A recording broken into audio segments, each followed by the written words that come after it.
as a kid, there was sexual abuse from older females. You ever thought about getting justice, or is that a path, something that you want to? But at that time, you don't realise that it's sexual abuse. We don't talk about the abuse where older females take advantage of young boys. I can be open and say, well, I was abused. That's why my head's a bit fucked. And then you turn pro. The career didn't go where I wanted it to go. Why not? My mum was a gangster. You're running in silk pajamas, bruv. About 2 million quid. So I owe a lot of that to Naseem Hamed and Lennox Lewis.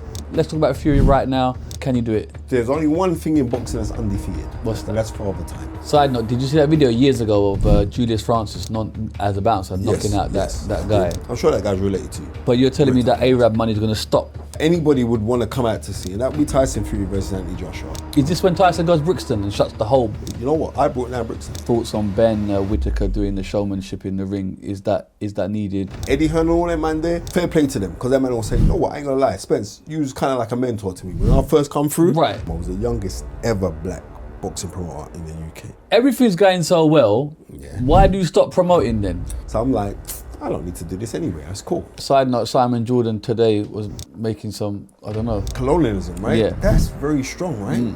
Was it nice to see Wilder put it on Simon Jordan? You don't get it! Well, okay. None of y'all get it! Look what they did with this poor girl the other day. What's her name? Eni Aluko, the football pundit. Yeah. Right? I'm saying, as a black person, you should never have done that. This is Spencer the Knowledge Fearon, also known as Master Knowledge, you know, the historian, the guy that knows everything. But anyway, I'm on the Shizzio show. You better recognize. Peace, 2 fingers, we out.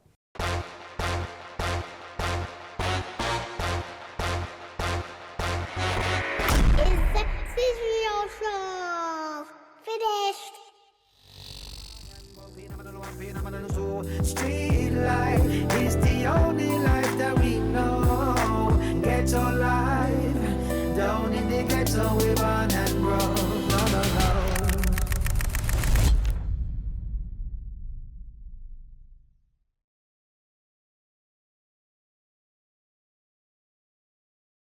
Okay, we are back, another episode. Love to everybody subscribing as per usual. I cannot lie, we probably got more guests than we can handle, but it's a good problem to have, so I'm not gonna moan about it.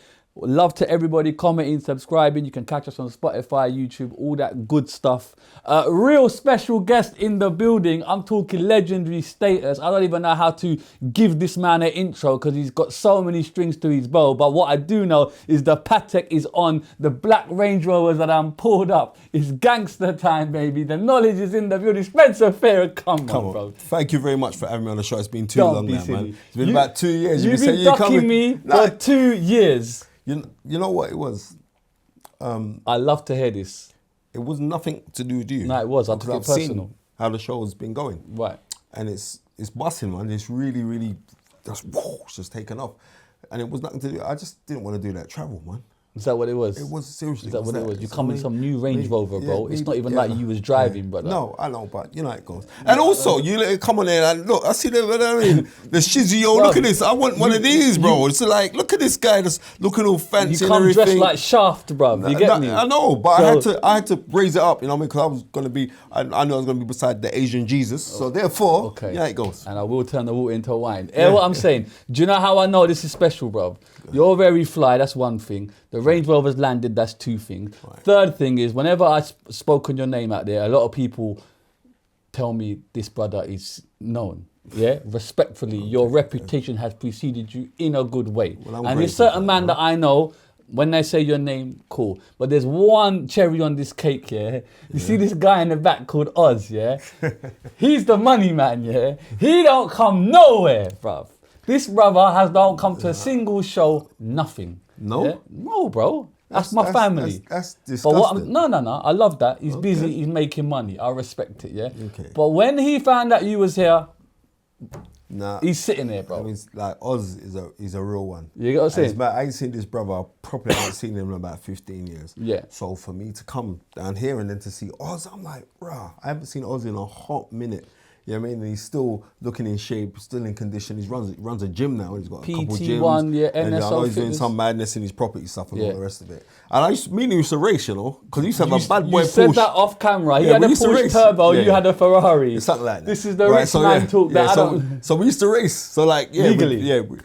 Look, man. Look, as I said, we used to race. So anyway, that's enough of that one. But yeah, it's good to see the brother, man. Come on. It's good to, very nice, man. I need to get your story, bro. So we need to understand what's going on, where you came from and where you're going. So let's just go from the start, brother. Born and bred where, sir? South London, my friend. Proud. Yeah, very much so. Because I've got to be proud of where I came. Came off of the Cotton Garden Estate in Kennerton. Okay. And yeah, I was born in Lambeth Hospital, which is no longer functional. But yeah, that's where I was born. And yeah. Break that down for people that don't know. What is that part of London like growing up? Well, you know what? It's kind of weird because like where I was a predominantly white area because I was on Kennerton Lane. Okay. Now it's mad because on the weekends I'd be at home with my parents, but on the weekdays I grew up on a Cowley estate in Brixton. Totally different because it's a black area. Hold on. You're in an estate on the weekdays. Yep. And on the weekends you're... I was on another estate, but I was on a predominantly white estate. Okay, why are you switching estates? No, because what happened was my aunt Pinder, who's like my second mother. Right. No, not like, she's my second mother. Yeah. Right, my mom's sister. She would look after me in the weekdays.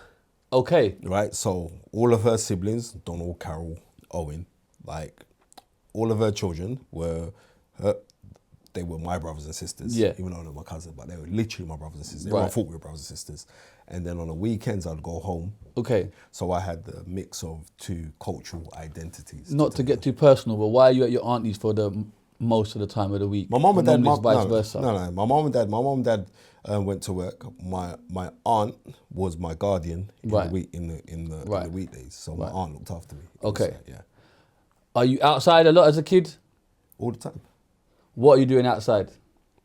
Kid stuff. Bro, kid stuff then and now is a different thing. You see, Man can say knock down ginger and run outs and everyone's calm. Do you know what? You say these days, motherfuckers are out there doing, you get what I'm saying? You know what? I'll tell you this, the sad thing is this, like, when you were young, or when I was young, altercations were just fistfights. Big facts. Right? That's what they were. But then when you realise, like, altercations were fistfights. So I remember there was a youth, and I hope that he's still alive. We haven't spoken or I haven't seen this guy in 40 years. A guy called Patrick Duffy. There's a brother named Leroy Nurse, yeah? And Leroy Nurse was like the local bad man in our The area. Debo. He was that guy. So I hope that I know he's gonna get to see it because the guy watches a lot of my stuff that I do, right? So Leroy Nurse was like one of the little bad dudes from when I was in Kennerton, right? And I remember he had a birthday party and I had a fight with a youth named Patrick Duffy. Do you know what I mean? I don't even know. In the party? In the party. We had an argument. Ruin the party, bro. No. We had an argument. Right? Okay. No, it's a proper thing because we were like, all right, then go upstairs in the bedroom and let's have it out. I love that. At this time now, I'm what? 10? Right.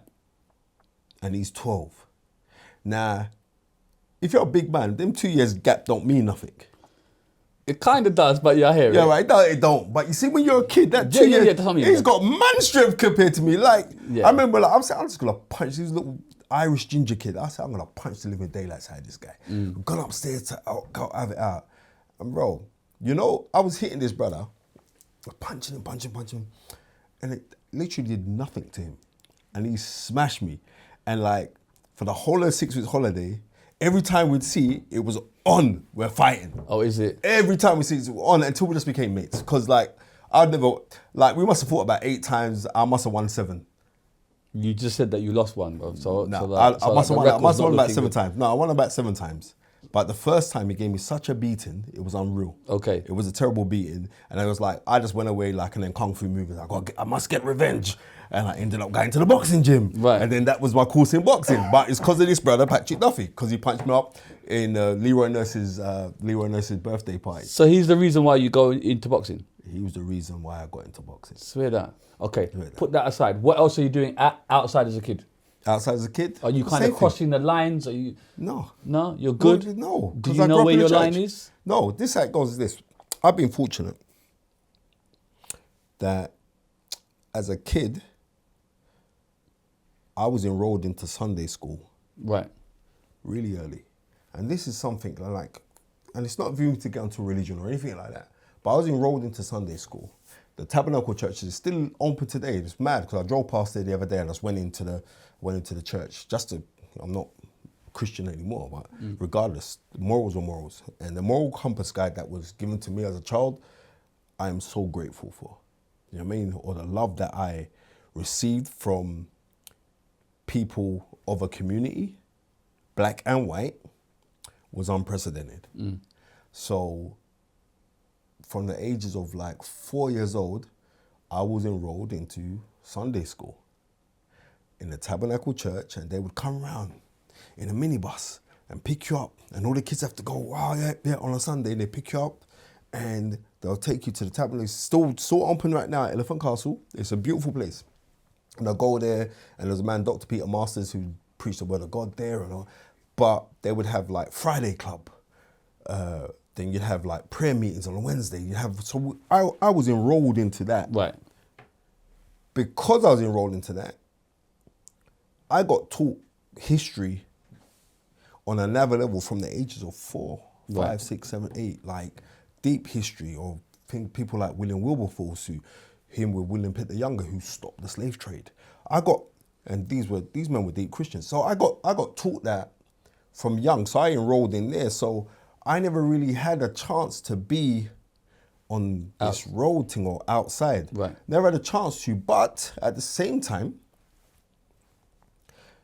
in the weekdays, I'm in Cowley, in Brixton. Okay. So there, you're mixing with these kind of guys. So it's like, who was the best fighter? So because from when I was young, I wasn't known as a fighter, I would always be diplomatic. But if you had it with me, then I'm going to fight you.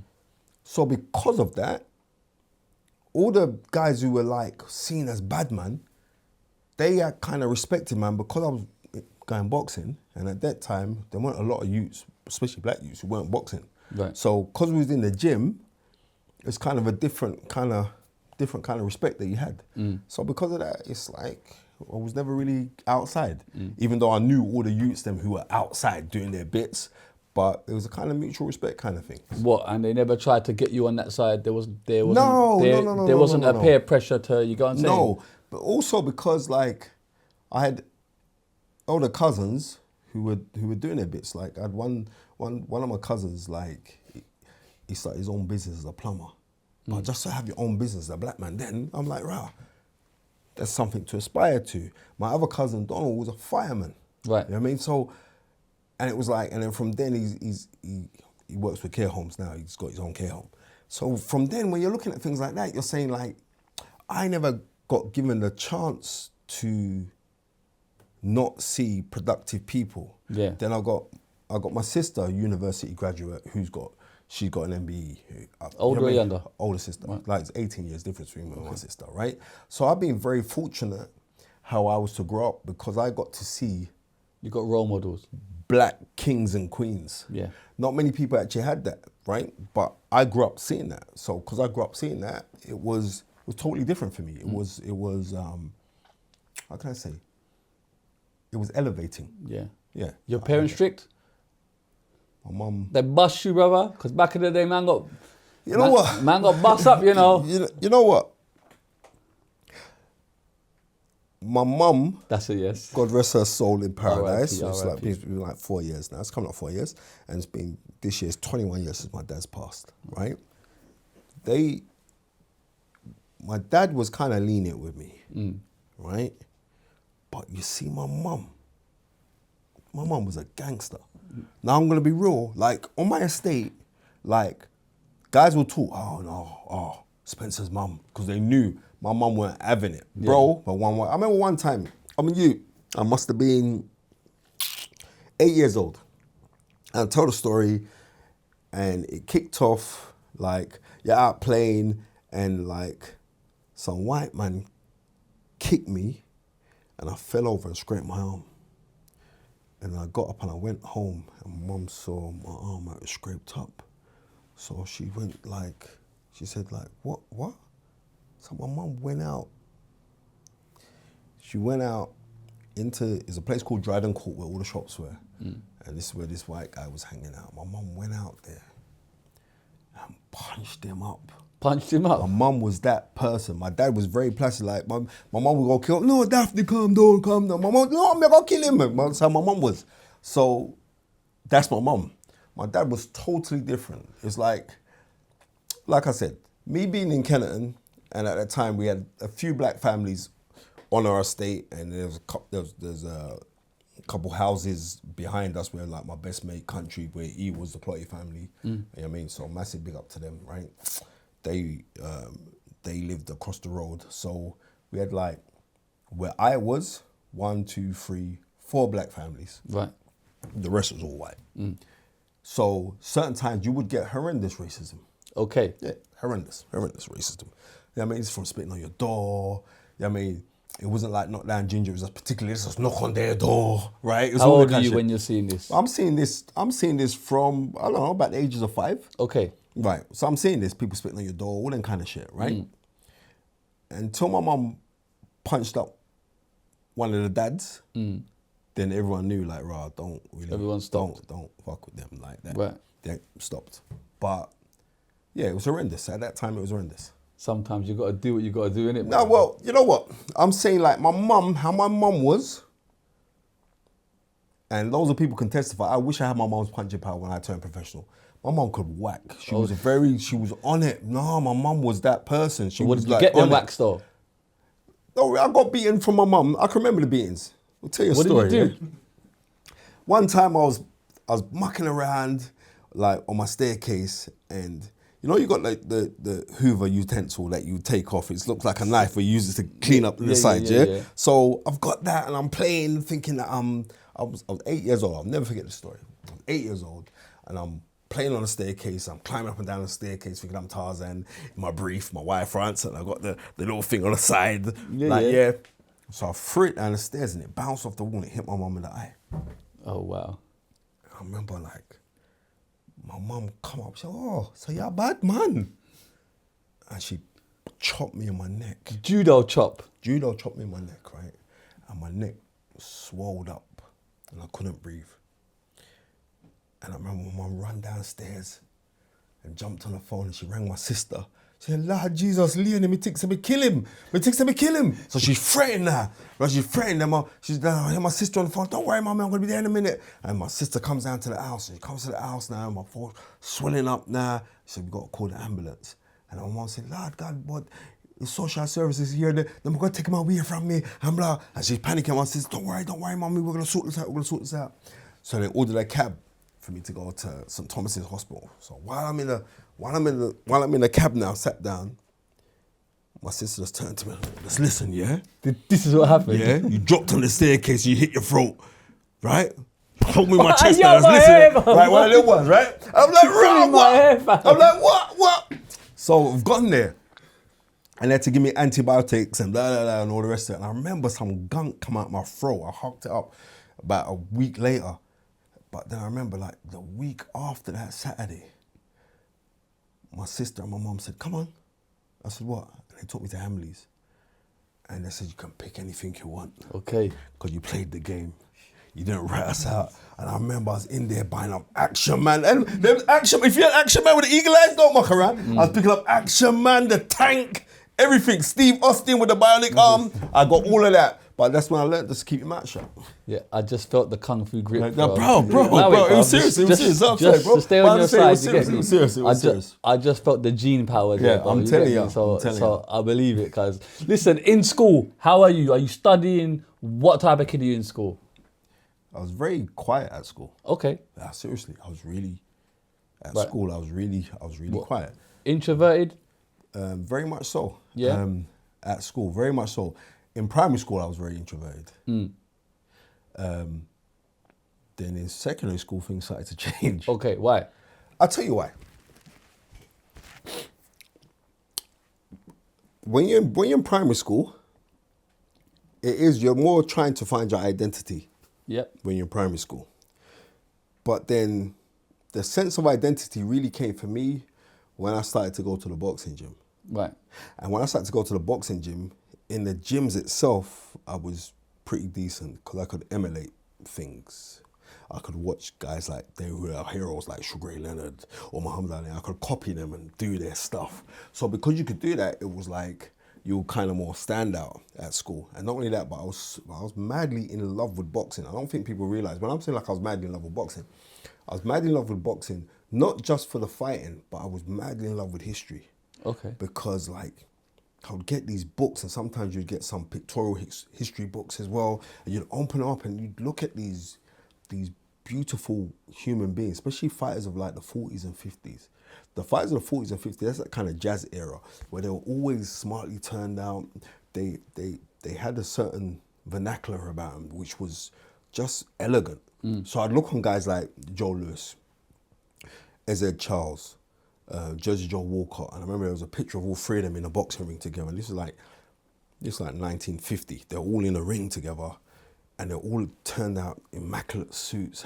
That's how these guys. It was like gangster style. Yeah, it was like gangster style, but it was like, it was a beautiful thing to see. So I'm watching these guys, and I'm like, I just wanted to be that.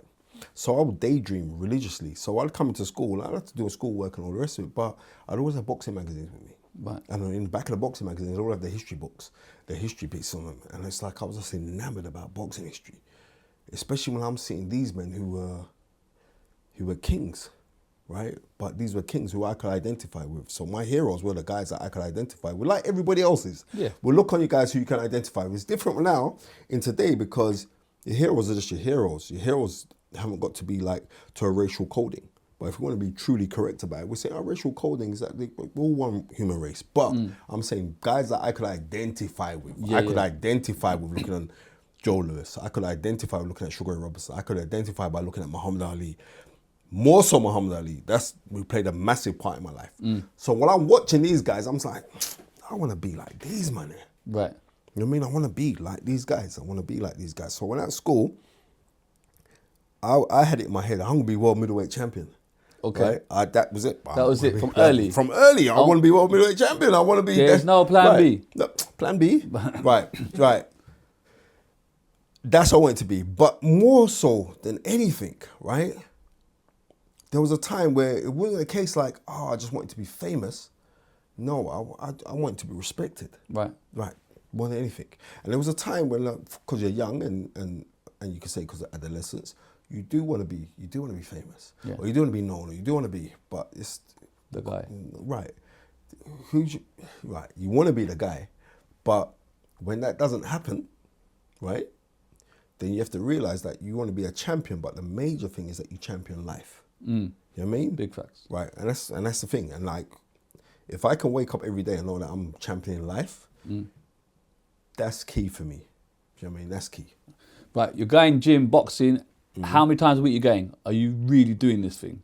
3, sometimes 4 times a week. You just going there no matter what? Yeah, well, first started off at Brixton District Boxing Club. Yeah. So Brixton District, no, tell a lie. First when I started was at Brixton Recreation Centre. Okay. So Brixton Recreation Centre, they had a summer program. And when they had a summer program, so I think Brixton Recreation Centre must have opened up in 84, 85, something like that. So they had a program. When they had their summer program, you could enroll for boxing. And I remember it was 50p to go, right? The good old days. Yeah, trust me, right? 50p to go, right? Man can't even buy a Freddo for that, bro. What's going on, bro? So you'd have that, and I'd go like twice a week there in the 6 weeks holiday. And liked it so much that one of the trainers there, a guy called Earl, who I haven't seen in ages, so Earl, big shout out to you because I know you're still alive, because I know we've got a couple of mutuals. And yeah, I was there, and it was life changing for me. Right.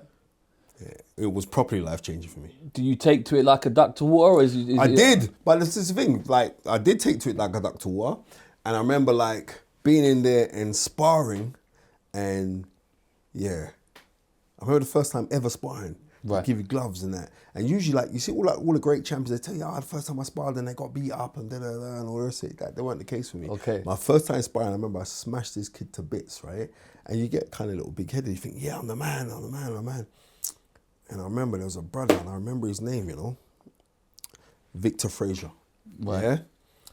and I was 11 years old and he must have been 12. Yeah. And I remember this me going a whole of the 6 weeks holiday smashing everybody. Yeah. Everybody in that at Brixton Recreation Centre. And then he come down, he was training, and I remember he gave me the beating of my life. Okay. You know the ones that humbled you real quick. No, he gave me a real beating. He gave me a real beating. So like, and I know Victor's gonna see this. So like, yeah, Victor, he gave me the beating of my life. But when you take them beatings, do you just want more, or do you go home and think, well, fuck this, this is a bit. I told you I like kung fu movies, man. I like revenge. Yeah, but there's kung fu in this. No, I want revenge, bro. Okay. So yeah. But it never happened, and he ended up boxing at another club. I ended up boxing at another club. Okay. And like we never met. Right. We never met to fight as amateurs, so it didn't happen. Right. So in this time, you're training for how many years until you turn pro? Oh man, I didn't turn pro till I was 23. Okay, so this is like 10. So you're doing 10 years of graft here. About 10 years of graft, but I didn't. The thing about it is, I didn't, because I was on and off. I'd turn up and I'd do like little cameos. I'd turn up, do cameos and look good, and then disappear. Why? But you want to do this. This is your plan A. Because my parents didn't want me to box. Okay. So you know, they didn't want me to box. You know, they say, "Oh no, you got box. Then I'm gonna mash out your brains like Muhammad Ali's. Not for you," and all that shit. So you get that, and then also, like I had an older sister. My older sister, Elaine. I love my sister, but she's very, very educated, right? Very posh and like, no, we can't do boxing. It's not. That's barbaric and right. And my parents, especially my mum, would listen to anything she said. Yeah. So I'd go boxing and lie. I said I'm going martial arts. Okay. Right. But I wasn't going to the boxing gym. Okay. Right. You understand? And then. So the martial arts is fine. You can get a kick in the chest, and cool. But but you know, like martial arts. But they're just thinking like. Make sense. I'm going to make it make sense because of the tones of boxing. Right. And the fact that you're fighting.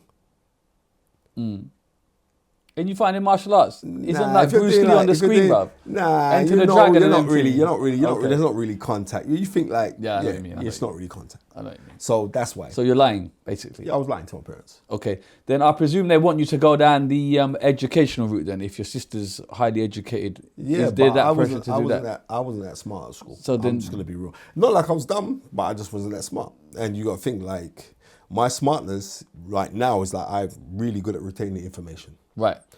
But then exams, no, I did decent. Okay. I've done decent. You know what I mean? Got a few GCSEs and you got true. Got AAT in accountancy and but that wasn't my passion. You have to go where your passion is. Yeah. You know what I mean? Literally. Do you go college and do that educational route whilst you're doing this boxing? I did. So you're doing a double life thing here, James Bond thing, Clark Kent thing. Yeah, kinda. Yeah. Yeah. Okay, cool. But you really just want to do boxing? I just wanted to box. But not only did I just want to box, I wanted to be involved in boxing. There's a difference. I just didn't just want to box. I wanted to manage fighters. Oh, you went to do all of that? Yeah. So I wanted to manage fighters. I wanted to train fighters. I wanted to be a part of it because of my personality. Right. So because I wanted that so much, it's kind of weird how I'm doing that now, right? Elaborate on your personality, because you was the introvert then. Are you kind of coming out your shell now? Are you more talkative? Girls was the thing that changed. Ladies, man. Yeah, ladies. Dressed like Shaft, no doubt. I see it. I can I get it. I dig it. I'm just gonna be real. It's like when I was at primary school, you're not really thinking about girls. Yeah. It's not, right? But then as you get older and you know, girls become like a focus point as you reach like a certain age. So you're going through school, and you realize when you're going through school as well, when you're getting a lot of attention, and you'll get a lot of attention from females, and that not necessarily can go to your head, but because you're getting attention from females, it makes you cocksure. Right. And I could see why a lot of people, when I was younger, or when I was going like throughout my teens and in my early 20s and that, I could see why a lot of people didn't like me because I was very, very cocksure. Right. Right? The cool kid. Yeah. The boxer. Yeah. Right?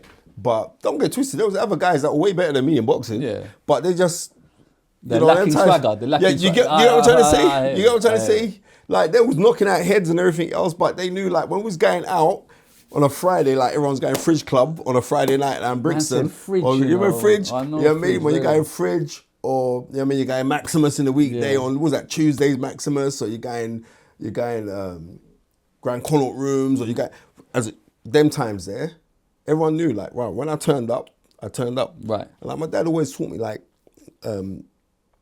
always dress how you want to be addressed. Love that. And yeah. So what, are you going suave like this? We got all the Have you time. been doing sharp? This is Yeah. really dressed down for me. But Love all it, the bro, time, love all the it. time, Man, all the time. rolling at the little Yeah. handkerchief. You get Yeah, me? all the time, all the everything. time. Okay, so then are you chasing the girls and not chasing the boxing then? Is this where you get a No, it's not even a case of like chasing the girls, right? crossroads? It's not even the case of chasing the girls, right? The girls are chasing you, sorry. No. My bad. It's not even. You know what? It is, but it isn't. Right. Right? Because I wasn't really chasing girl. Okay. I just thought it was my God-given right to be with. I was a dickhead then, but Right. when I think about it now, that is coming from insecurities. Right. So you're insecure about loads of different things, and when you start to break it down and say, well, what were you really insecure about? And there's loads of things like within life that I was insecure about, Such but as? you'd hide it through your mouth. As a kid, there was like there was abuse as a kid. Right. You know what I mean? And What type of abuse? I'm not trying to go super deep. No, it's cool. I can talk about them. Right, go on. I mean, like as a kid, there was sexual abuse as a kid. Right. From older females. Right. Like there was a lady that lived upstairs from me. You know what I Right. mean? And like a lady, she was what? She was like 18, 19, and my mum and her mum were friends. Right. So it's like, times like I'll be up there playing and shit, and there was abuse that went on to me. How old are you? I was from the ages of like 8 to about 11. Right. But at that time, you don't realize that it's sexual abuse. Right. And it's like it's kind of weird because like when you hear of abuse or sexual abuse, straight away you're thinking, "What, a man was touching you?" No, because it was a female that's touching, and like, especially like within West Indian culture, well, that happened, but we can give that a pass, kind of thing. You can't give it a pass because I know now where I can be open with it, and like, especially like I can be open, especially with my children's mother. Yeah. I can be open and say, "Right, I was abused. That's why my head's a bit fucked." You know what I mean? But at the same time, how this abuse thing goes, and I go counselling over this as well, right? When I speak to other men who have been in the same situation, especially black men, because we don't really talk about abuse, what's happening. Like, we talk about abuse like if a man was to touch a girl. Right. Everyone be on that. You know what I mean? But we don't talk about the abuse where older females take advantage of young boys.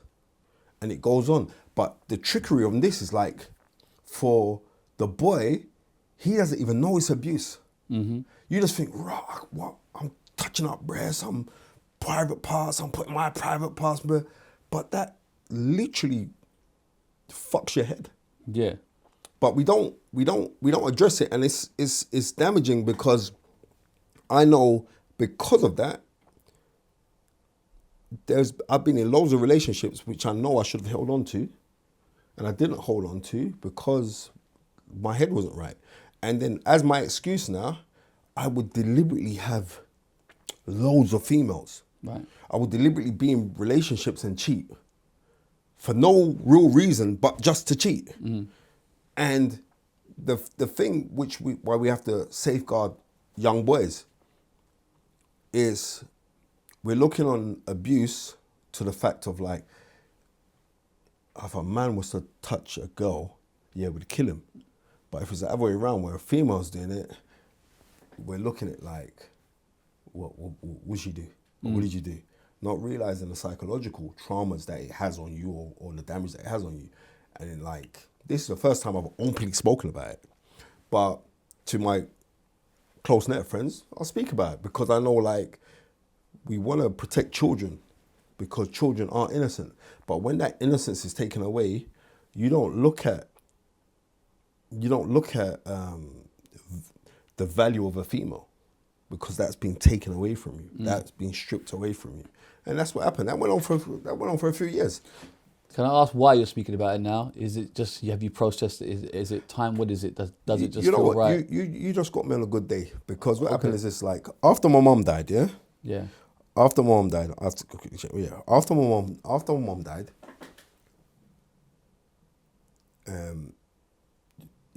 that was horrible. I wouldn't, that, like, I lost my dad. Right. I thought I was suicidal when my dad died. Right. Right? I thought I was. But when I lost my mum, that totally messed up my head. Right? Where I literally wanted to die. No. Right?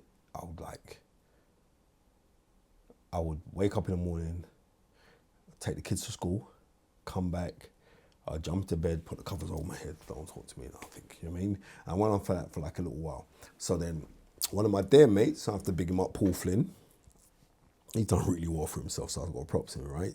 So he runs clinics, right? He's bust big.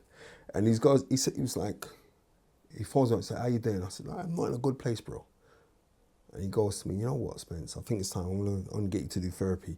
Now we look at this as cliche as black men, like, I'm gonna be real, therapy, we've survived slavery. What the fuck am I going to therapy for?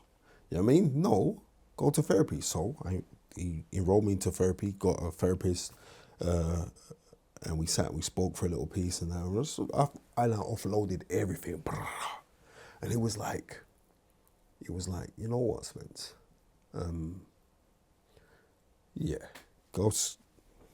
I'm gonna deal with this here. And this therapist is very expensive. I ain't gonna say how much but this guy, Paul, pays for my therapy. Right. You know what I mean? He pays for it. He goes like, yeah, I'm enrolling with the best therapist that I know, and you're gonna do your thing. And it's kind of weird because I've got a white therapist, you know what I mean? And I'm there sitting down talking to him, going through like the white man's the devil and everything. But nah, it's like I've had to go through that so I could grow. So that's why now, and maybe because I had a session a couple hours ago, and okay, so you're still actively doing it. Listen to me. Okay. We knock therapy or cynical about therapy in this country. Yeah. Go to America. Man, look on you like you're not right if you ain't got a therapist. You know what I mean? Go to and when you think about certain things which we're traumatized by, which we don't address. And as soon as you start to unravel certain things, you're more at peace. And anybody who knows me now say, Rob, what's going on? I'm far more, way more at peace with myself now than I've at any time in my life. I'm at peace.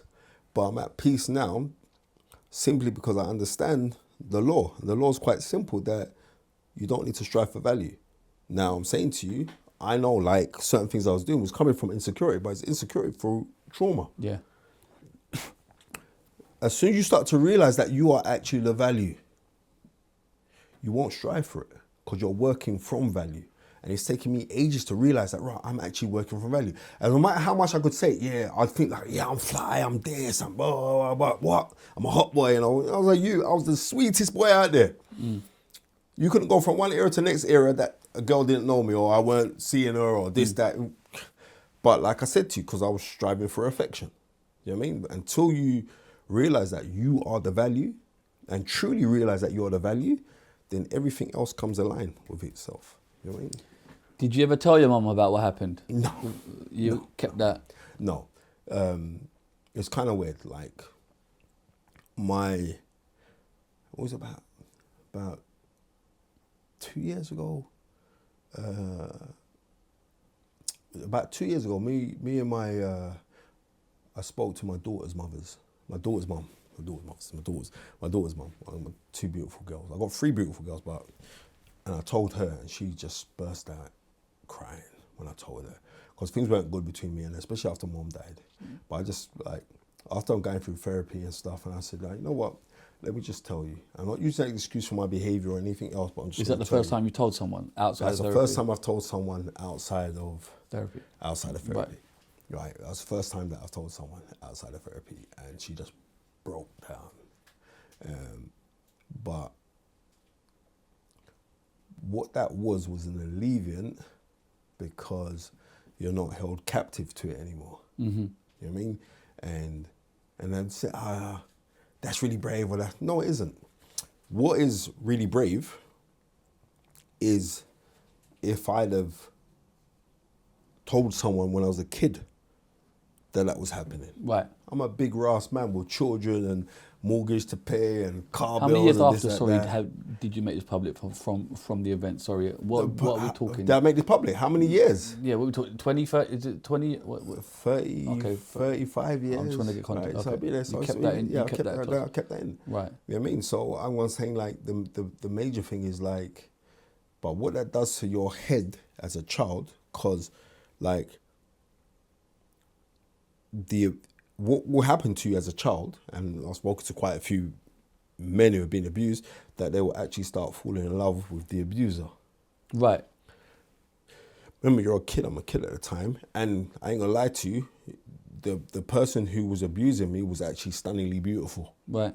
That's not gonna help the case neither. Right. But so what it does, as we call it in Jamaica, like you're force ripe. You're ripe too early. You're forced to be riped. Right. So you've been riped at, you know what I mean? Right. You've been riped at an early age. So because you've been riped at an early age, girls your age group, or slightly older, that's nothing to you. Mm. So you'd have confidence to approach anybody, or give you confidence in other things. But yeah, I'm trying to say to you, that is also coming from a form of insecurity. Mm. So yeah. You ever thought about getting justice, or is that a path, something that you want to? No, you got to think about it, yeah? You got to think about it. I actually know the person that abused me actually died. Right. So, right. Okay. Right. She passed away now. But I wouldn't call her name publicly to anyone. Okay. And the reason why I wouldn't call her name publicly, because I actually know her children. Right. And I'm saying, I've dealt with it. And the real key of me dealing with it was actually, so I can be open about it, because I've forgiven that part of my life. Well, I've forgiven that person for what they've done. I've forgiven them. And because I've forgiven them, it's not like, I'm going to forgive them and just moving on. No, that's been a part of me. But because of that, I can openly speak about it, because as this here, I guarantee you, there's going to be other people who say, shit, well, this happened to me. There's going to be other man, this happened to me. Because it happens. Do you know what I mean? But when you think about, like I said, when you think about abuse, it only affects you if you can't deal with it. Mm. But if you can deal with it, then the pain and the burden and everything else, or what has been ripped away from you as a child, you think, well, what would I have been? How would things have turned out for me as a child? And I'm saying I'm pretty all right. I mean, people think, oh, well, that's success. People don't know the amount of bills that I pay. It looks nice and everything else, but they don't know the amount of bills that I got to pay, or the amount of what I got to go do from what I don't have to do. But if I held on to that, then that evil energy, then it would have won. And I'm trying not to be in the evil energy. You know what I mean? And because of that, then yeah. Do you have any advice for anybody out there that maybe that's happened to, and they perhaps don't want to vocalize, or they're keeping it internally? Don't internalize it. I'm saying to anybody, but they might not have the therapy or like the money that you got. No, but what I'm trying to say to you is this, yeah. Then find a confidant, and it's not easy to find one of them. Yeah. Right? But find a confidant. If you're a young kid and you're going through anything like this, tell your parents, no matter how bad it may seem, tell your parents. You know what I mean? Because I know, like, there's on loads of things on my relationships, of which I wish now that if I was to turn back time now, I would have just told my mum and dad, well, this was happening to me. You know what I mean? But you're wrapped up in this, and at the time there you didn't know what it was. It's like, oh shit, it's our secret, and you're thinking, yeah, because I'm getting to see tits and bum and all the rest of it. If it was now, then I would suggest to anybody to tell a parent or to tell an elder. Do you know what I mean?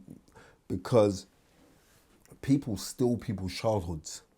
And even though I said, oh, I had a fantastic childhood, but if I was to really, when you unravel it, and this is what therapy does, so you start to unravel things, just think to yourself, rah, well, it weren't that good actually. Do you know what I mean? But in pockets it was. And then in pockets you can live in a facade. You can live in the facade because you'd think like, well, I can hide things by being in a boxing gym. I could hide things by having 10 different girls in 10 different areas. No. Yeah. Well, look, it's super brave of you to speak about it. Cool, I had man. no idea. It's cool. I really, honestly, thank you. It's cool. All right, let's talk about the boxing. You're going boxing. You're kind of taking it seriously. You're out. You're doing bits and bobs. When are you thinking, no, this is me now. I'm gonna turn pro and do this. No, you know what? I was very fortunate. I grew up around guys who done really good boxing. Did really well in boxing. Right. And like I said, I think, and I always say this like on like any bloody interview you get, I always speak about a guy called Lloyd Honeyghan. Right? Lloyd Honeyghan in September 26th beat a man called Donald Curry for the undisputed world welterweight champion, 1986 that was. Right. And that was a big thing because Lloyd Honeyghan was from South London. And Lloyd Honeyghan was like me, of Jamaican descent, but he was actually born in Jamaica. And he beat Donald Curry for the undisputed world championship. And he was a massive underdog. And he done him. And I remember at school, I had a school teacher called Mr. Fox. I hope that he's still alive. And I remember Mr. Fox, me and this man used to gamble at school because like I was bang on to the boxing and like any big fights that come on, all right then. Man's gambling with the teacher. I was gambling with the teacher and I used to clean up on him. But don't get twisted, certain times where certain guys will come through and like, and win fights. I remember Mike Tyson came through and this was, bloody hell, that was 86 as well. Mike Tyson came through and it was November of 86 and he fights a man called Trevor Burbeck and I said, nah, because Trevor Burbeck was Jamaican as well, so I'm going to be racist. Nah, fuck this Mike Tyson kid, right? Why? I was like, I always knew about Mike Tyson, but I said, he can't beat Trevor Burbeck. Trevor Burbeck's Jamaican, he's got too much experience for him. Like, you got to think, at this time, I'm 13 years old. Mike Tyson cold lamped him, but they beat him up in 2 rounds. Hit him with a one shot, he drops on the floor. One shot makes him drop on the floor, get up and drop on the floor, get up and drop on the floor again 3 times. Yo. Mike Tyson was that guy. I'd have to go into school and pay this man a pound coin. Them time I'm doing paper round as well. The pound coin was valuable them times. The pound coin, you go get 10p mix up and everything. I had to go pay the man his pound. And I remember like Lloyd Honeyghan was fighting Donald Curry. It was a massive underdog.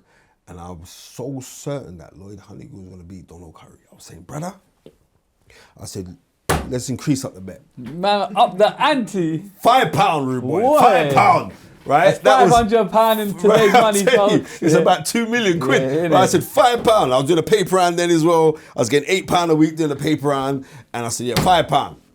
And the man was like, are you stupid? Do you know how good Donald Curry is? Donald Curry is going to kill Lloyd Honeyghan. And I'm saying listen, but it's only because I used to see Lloyd Honeyghan around the ends.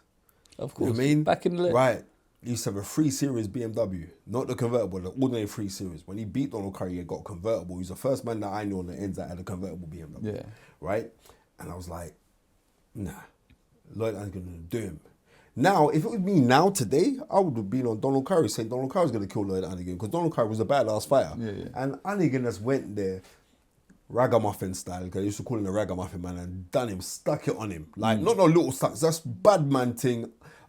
Like, there was at the press conference, and like, after the press conference, Lloyd Honeyghan got up and looked at Donald Curry. Donald Curry was an unbeaten fighter as well.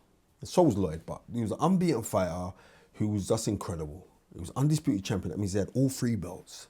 Now we got 4, but then it was 3. And he goes to him, I'll fucking see you tomorrow, mate. And just walked out. Batman thing. I was like, what? Lloyd. And Lloyd done him. I remember my cousin Donald was at a party. And I was telling everyone, Lloyd Honeyghan's going to do him. And everyone's saying, shut up. I said, Lloyd Honeyghan's going to do him. He's going to do him. And he done him. My cousin was at a party. And then he gets back home, and I ring my aunt early in the morning. I remember, you know, back in the days where you'd have 7-digit numbers. Yeah. Right, that was it. Right, Yeah. 7-digit numbers. There weren't no 02 or 07. With that phone. No, yeah, you know it, right? Yeah. I remember phoning my aunt, and it must have been about 4 o'clock in the morning. And my aunt saying, what you calling this all so bloody early for? I said, Auntie, Lloyd Honeyghan's won. And she didn't even know what the fuck Lloyd Honeyghan was. She was like, what? Right. I said, where's Donald? He just coming from a party. He said, yeah, Lloyd Honeyghan, yeah, I heard in a party that he won.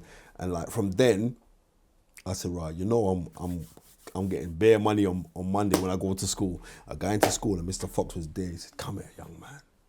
He said, put that in your pocket. Don't you ever tell anyone that we're doing this. And he gave me £5. I bet the man £5. What did you spend it on? Well, I can't remember. Okay. To tell you the truth, I'm going to be real with you. I can't rich remember. these times. Yeah, bro, I was balling. What? Yeah. Took all the girls out to McDonald's. Man said all of them. All of them. What? Line up. Nah, so then, like...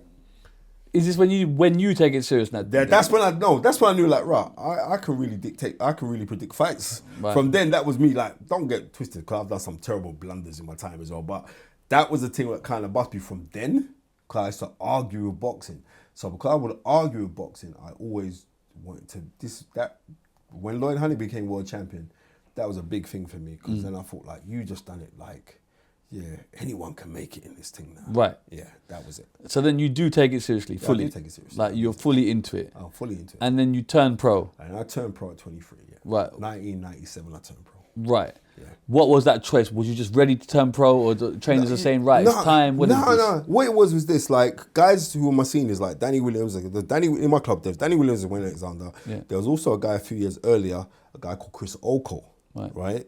And Chris Oko turned pro, and I remember Chris became Commonwealth champion, and he won an intercontinental title as well. But for me, that was a big thing. When I'm opening up the magazines, like the boxing magazines, like which I religiously used to buy, and I'm seeing my friend who was like my club senior in the magazine. That's a big bloody tick for me. Like, yeah. what? Chris Oko's ranked like he was like number 9 in the world. Yeah. I'm like, that's a big thing. So you're seeing those kind of things. Those kind of things kind of inspired me to say, like, yeah, I want to go pro. Okay. Yeah. How does it go? First fight. First fight, bloody hell.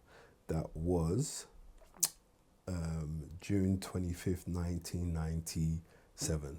The same night that Mike Tyson beat Evander Holyfield's ear. The same night? The same night. What a night that was. It was on the same night, and like I got signed to Frank Warren. And Okay, how do you get signed to Frank Warren? You can't that's not just you get me, man, signed to Frank Warren. What do you mean? Yeah, I got signed to Frank Warren. How? How is this? Lloyd Honeyghan was training me, so my hero, Lloyd Honeyghan, ended up training me. How did that happen? Because I used to see Lloyd about all the time, and I remember one You time... saw him in the convertible, said, hey, brother, come here. No, how it goes is this. I did see him in the convertible, but how it goes is this. Because I always used to see Lloyd, and from when I was young, I could tell you about your whole career. Any fighters that I liked, I could tell you about your whole career. So I was just that little geeky kind of kid.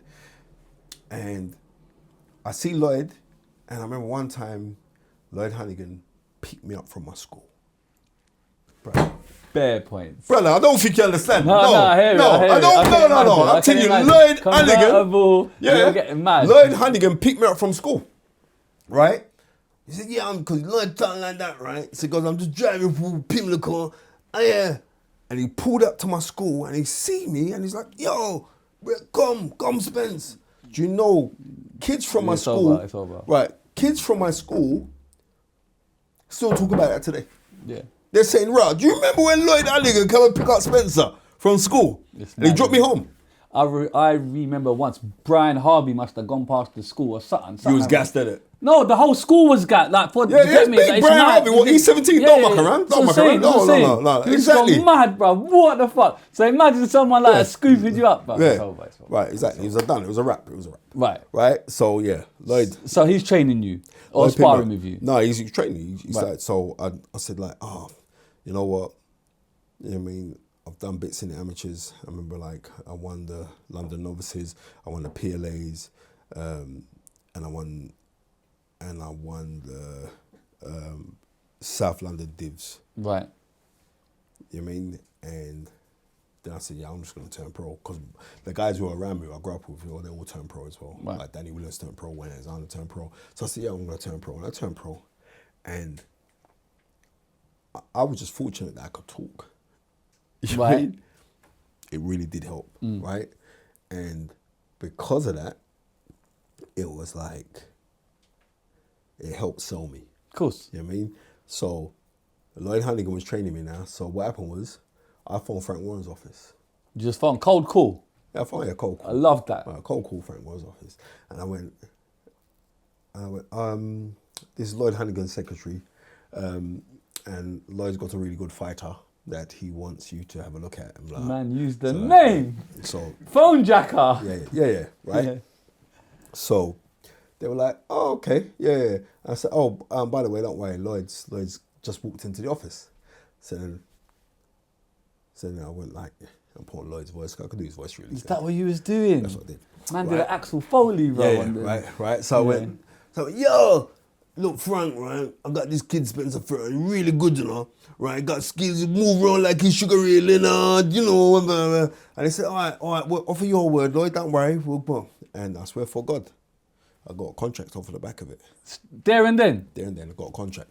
But I would say they knew of me anyway because of, they were managing Danny Williams and me and Danny were so tight as kids growing up, right? So, yeah, I mean, it helped. But did Lloyd not find out? You just done that? No, they did because they did a TV show on it. Right. Right, there was a TV show called Confessions, right? Right. And my girlfriend at the time, Kim, she told them what I did because it was hilariously funny, right? First time you knew. And then what happened was, we went out to eat and some people came in and they was talking to us and they said, oh yeah, we heard that you do voices. Cause I do loads of different voices when I was a youth. So yeah, I was going through, I'm doing Eubank, I'm doing Nigel Benn, I'm doing Lloyd Honeyghan, and great. And then she set me up and we ended up on a TV show on Confessions with Simon Mayo, where he catches you out. Right. And like, boom, man, it was like a big thing. So when I turned pro, there was a lot of noise behind me. Okay. So it's one of them ones, yeah. Right, turn pro. What's the career like? Talk to me. It wasn't, the career, I'm going to be totally 100. The career didn't go where I wanted it to go. Why not? This is your dream. This is the only thing you wanted to do. Yeah, it was the only thing I wanted to do. But no, I'm going to be real with you. The only thing I really wanted to do, I wanted to earn money. Okay. Right? And I was very fortunate to have a lot of links to anything. So because I had a lot of links to anything, I was actually living a dream anyway. Because I was earning money. How's you earning money? I was earning money through any way possible. I was earning money through anybody who needed anything, I had the links for it. Anything. Anything anybody needs. You need a TV, I got links for it. Okay. You need, you know what I mean? Back then, PlayStation were big things. I remember having a truckload of PlayStations that was selling. Okay. Anything that somebody a needed. PlayStation? Anything that you When need. They take a wrong turn down the A3? Something like that. But I just had hookups to anything. Del Boy. You want a car stereo, come to Spencer. You need a mortgage sorted out, come to Spencer. Mortgage? You need anything you wanted. Right, I'm telling you, I just had the hookups for everything. So Right. because of that, this is the thing, because of that, it did kind of, The hunger's gone. yeah, there's no like hunger. It was kind of dampened because, and I was very childish on certain things. So everything was a joke to me. I was always a laughy jokey. Everything had to be a joke. I had to be life and soul of the party. I was that person. And that's why I could see why lots of people dislike me then. But like I said, when you're dealing with abuse as well, you're dealing with certain things, you're doing things on a masquerade. You know what I mean? Right. So it went where it went. It was like, I started off really well. I got to like 6-0. And like, I remember first time ever fighting on Sky TV. Gassed, brother. That must have been Brother. Sky TV. Right, first time boxing on Sky TV. So I boxed on Sky TV. Then, after boxing on Sky TV, them invited me to the studio to be a guest on, it was Ringside TV show, right? So they got me to do Ringside. I done Ringside, and yeah, that was wicked as well. But you're just gassed by these kind of things. You think like you made it. You ain't made shit. Right. But you think you made it. But I was also fortunate because I was sponsored. I was getting a lot of money through sponsorship. How much money are you making as a pro? I was making decent money. Like Ballpark. How it was is this. We're talking like 97, right? So I had a company called Bush Hammering Company. Yeah? Bush Hammering. Bush Hammering Company. Right. It was like, there was construction. Okay. Right? Now we're going 97. So just for sponsorship, they'll give me 30 grand a year. Right? Okay. Right. Now you got to think about it.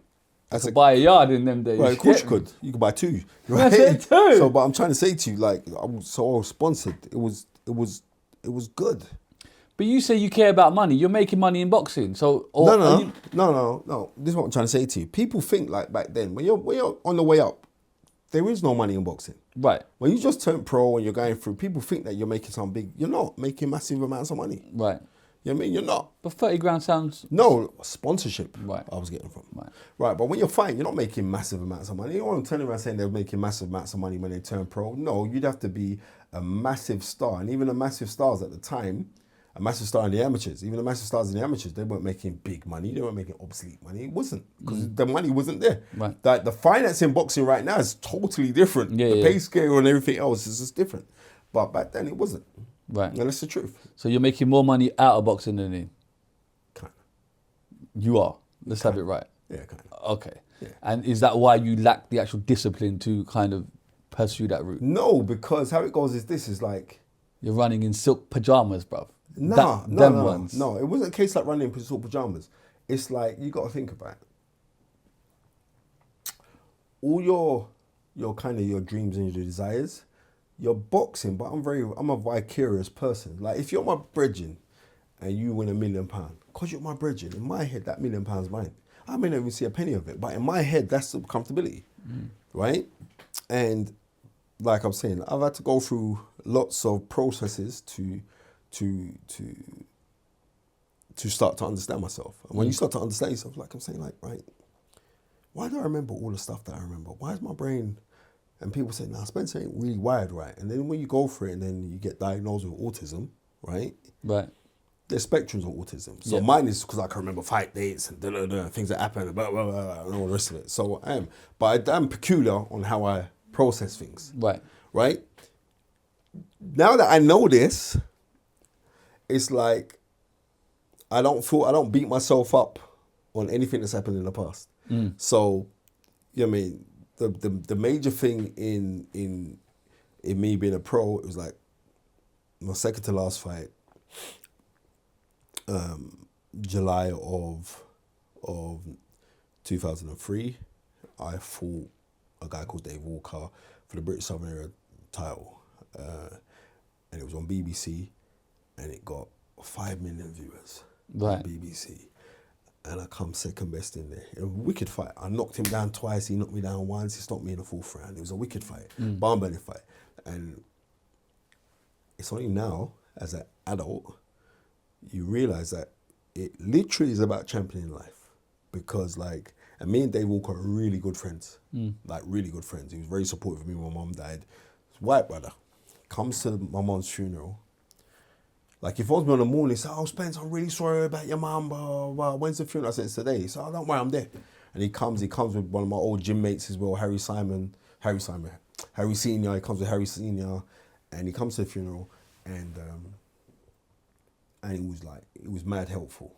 Comes afterwards, you know how black people's funerals are, they like dances tarotted. He's serving out the food, he's in the kitchen, he's doing, do you know what I mean? Me and him are really, really good friends. So to have a classic fight, like, and it's in the boxing industry, everyone knows that's a classic fight. Like that fight is 22 years ago, people are still talking about it, so it must have been something. So that's when you realize, like, it's literally about championing life. And the major thing is, like,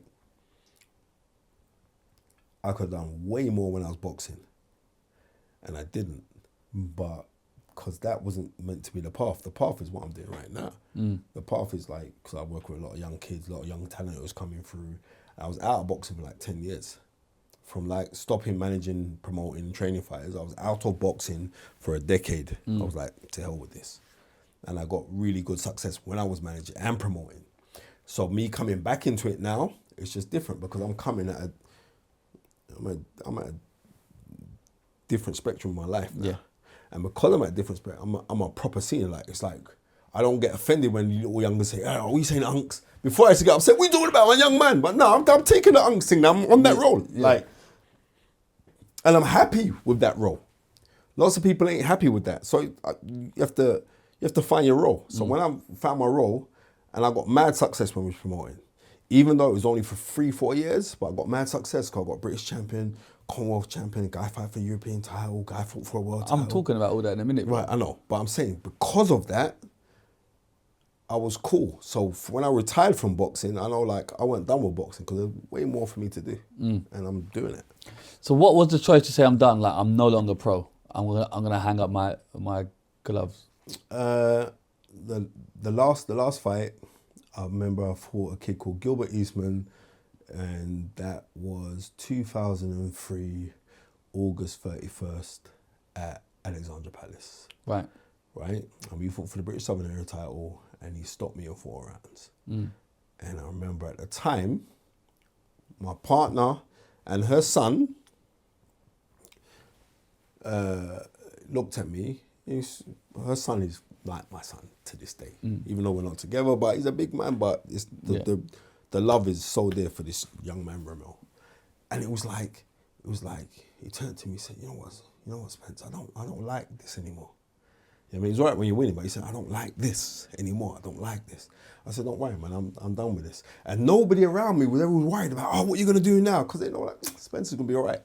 But you said you're done. You acted like you knew. I said, I'm done with this shit, man. I'm done with this. It's not only that, but I had really bad knees. So, like, my training, I couldn't really train like how I wanted to. I had really, really bad knees. I was, like, going for therapy and doing this and all the rest of it. And it was... Was it an easy call? Because this is the kid that had the boxing magazines from young. From you know what?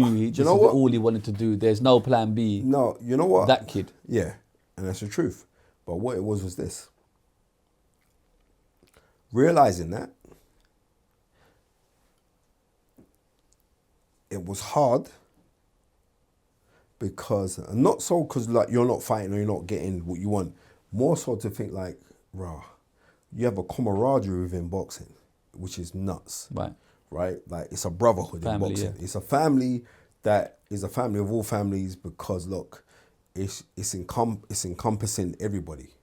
It's the whole spectrum is encompassing boxing, especially now. Yeah. Especially now because you've got loads of Asians inside of boxing now, right? There was white guys in boxing in Great Britain, but the black guys and stuff like that. I'm seeing like proper gyms where it's predominantly black kids in the gym. I never really had that when I was growing up. But it was very multicultural. It was more, you had white kids, travelers inside the gyms when I was coming through. Now it's totally different. So when I said like, that's it. Everyone's sitting down, well, what are you gonna do? So I'm saying, boy, I'm a person, as you know, I've been very fortunate to have a ridiculous black book. I know everybody. Like everybody. Just you saying like you spoke to this person, that, but yeah, I just know everyone. Yeah. Right, and I try to handle everybody with love as well. Right. Because of that, I said, oh, you know what? I'm gonna open a sporting agency. I'm gonna do this. I'm gonna do that. Okay. So I started to get deals for guys in boxing because I was getting deals, and loads of people that envy me. How come? Why is Spencer getting this job? I'm a better fighter than him, bro. No, because it's not about what you can. It's who you know and how you present yourself to. Right. So I was chopping by doing deals, and then also I was very fortunate to be inside a gym where we had loads of the white collar guys, and Oz can tell you. So I had loads of the white collar guys in there, and I was like the person that would bridge the gap for these white collar workers and boxing. And I weren't the originator of it. It was a guy called Alan Lacey who was the originator. He started off the Raw Fight Club, right? And then we ended up becoming business partners and owning a gym together. But I'd bridge the gap. So I'd have big guys from Goldman Sachs, from Deutsche Bank, from all of these big man, right? All these, right? Who would want to be around professional fighters. Okay. Like on fight nights. So I'd sell them packages. So I was just I was cleaning mad pee, right? And like because most of the fighters are my friends, I'm saying, all right then, boy, you know what? Boy, I can drop you $5,000 for put a logo on your shorts. And man's looking, what? For real? It's like they weren't getting them kind of money them times. Yeah, of course. Put that logo on the shorts, but I was showing it for $15,000. But it's one of them things that kept on going. And then before that, I was in a gym and there's a brother in there called Mark Burford, and he pressured me, even though I think he's a fussy on now, but we're all right? And he pressured me, said, look, Spence, go get your manager's license, go get your manager trainer's license, and promoter's license, go and get it. was like, what? And he said, yeah, go and get it, man, because you know everyone and you're in the game. And that's what I did. I went out and got my managed trainers and promoters license. And when I went out and got my managed trainers and promoters license, then we started putting on shows. And first we started off at City Boxer Pro, then I went off and then I met a brother called Kieran Baines, and he was like, Spence, go into the boxing, because when you speak to boxers, everyone else speaks to them, but they don't get you haven't got the same rapport. Like, there's a different kind of respect that they got for you. And I was like, all right, cool. And that's what I did. And I started off Hard Knocks, and then we bust from Hard Knocks. And so you're putting on your own events now? Putting on my own events. And then I got mad financial backing. Right. I got mad financial From who? backing.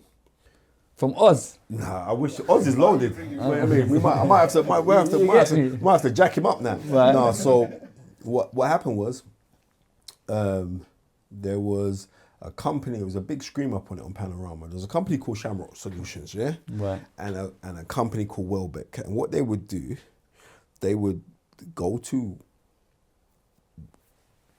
affluent people and sell them tax breaks. Right. And like, so you'd invest a certain amount of money, and they knew how to spin it to break it on a tax break. It was a big scream up on it. Right. There was loads of people that would take that, were involved in it. It was a long, but I was part of that. Okay. So my company, we started off Hard Knocks, we was part of that. Right. So we got about 2 million quid, right, off of these tax break schemes, yeah? And in them days? Yeah, that When's was this? 2000 and... Pre-credit crunch? No, it was after. Oh, it was after. It's all right. Things are still cheap, you get me? 2006. 2006, 2000. The Ferrari can still be bought, sorry. We started, me and this guy started talking in 2008. Right. And it took about a year and a half to come. Right. And I remember, like, me and this guy, Kieran, right? I don't get it. They give you £2 million, what, from tax or something? No, how it goes is this. They got my company. Yeah. So I started off Hard Knocks company, and they invested in a umbrella company. Right.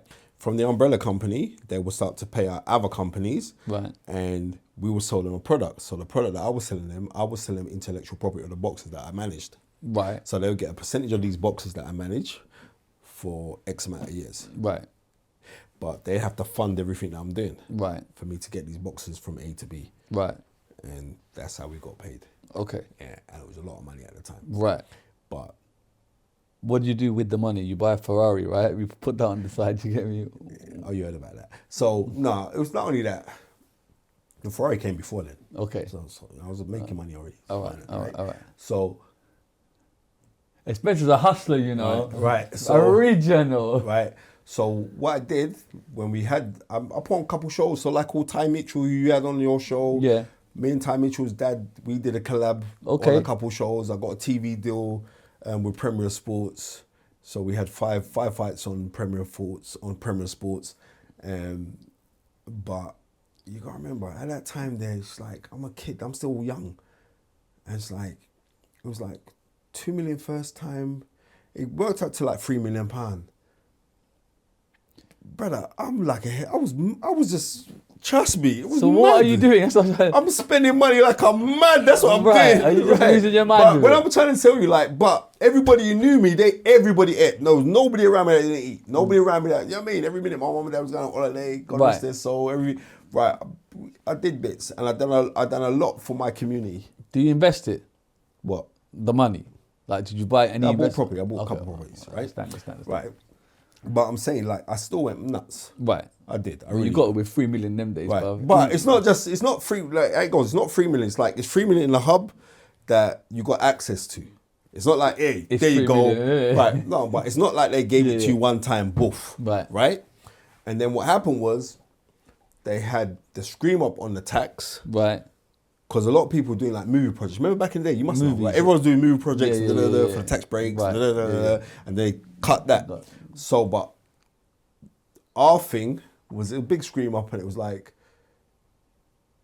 it was on Panorama and everything else, and like how people are abusing the system. But the Roger Cook report. Yeah, but check it, but it wasn't illegal though. Okay. It wasn't illegal. It was a loophole. Yeah, it was a loophole that somebody took advantage of. It's got nothing to do with me. I didn't come up with the idea. Yeah, they've stopped that loophole now, though, isn't it? Right, they stopped it. Right, so there was a guy that I was training, and it was like, yeah, we just got really, really friendly, and he was like, so I said, right, what do you do? And he was telling me what he done, and I just done this £16 million. That's the £16 million deal. He was like, yeah, and he was talking, and he goes, yeah, and like you're into boxing, and da. So I owe a lot of that to Naseem Hamed and Lennox Lewis, because they had loads of different companies. Right. That they said, right, you bring your company, present it to us, and like we could get this deal. And they had loads of different companies. But what happened was, and we're going back, Lennox Lewis, my brethren, Lennox Lewis came and did a masterclass at our gym at the Royal Fight Club.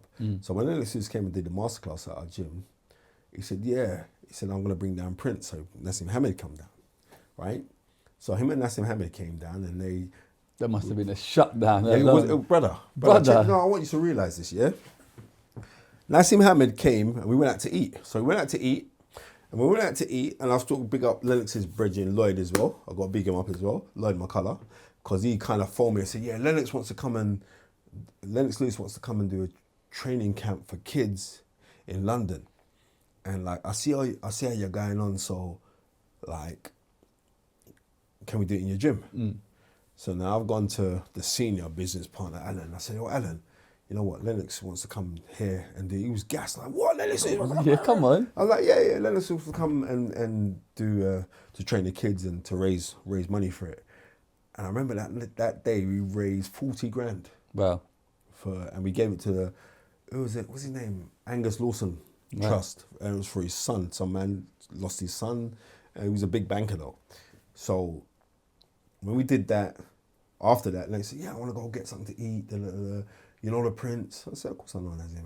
He goes, yeah, come, let's all link up and get something to eat. Then Naseem come down. He came down, we went out to eat. We went to a place called Cinnamon Kitchens, which was in Liverpool Street. Went there.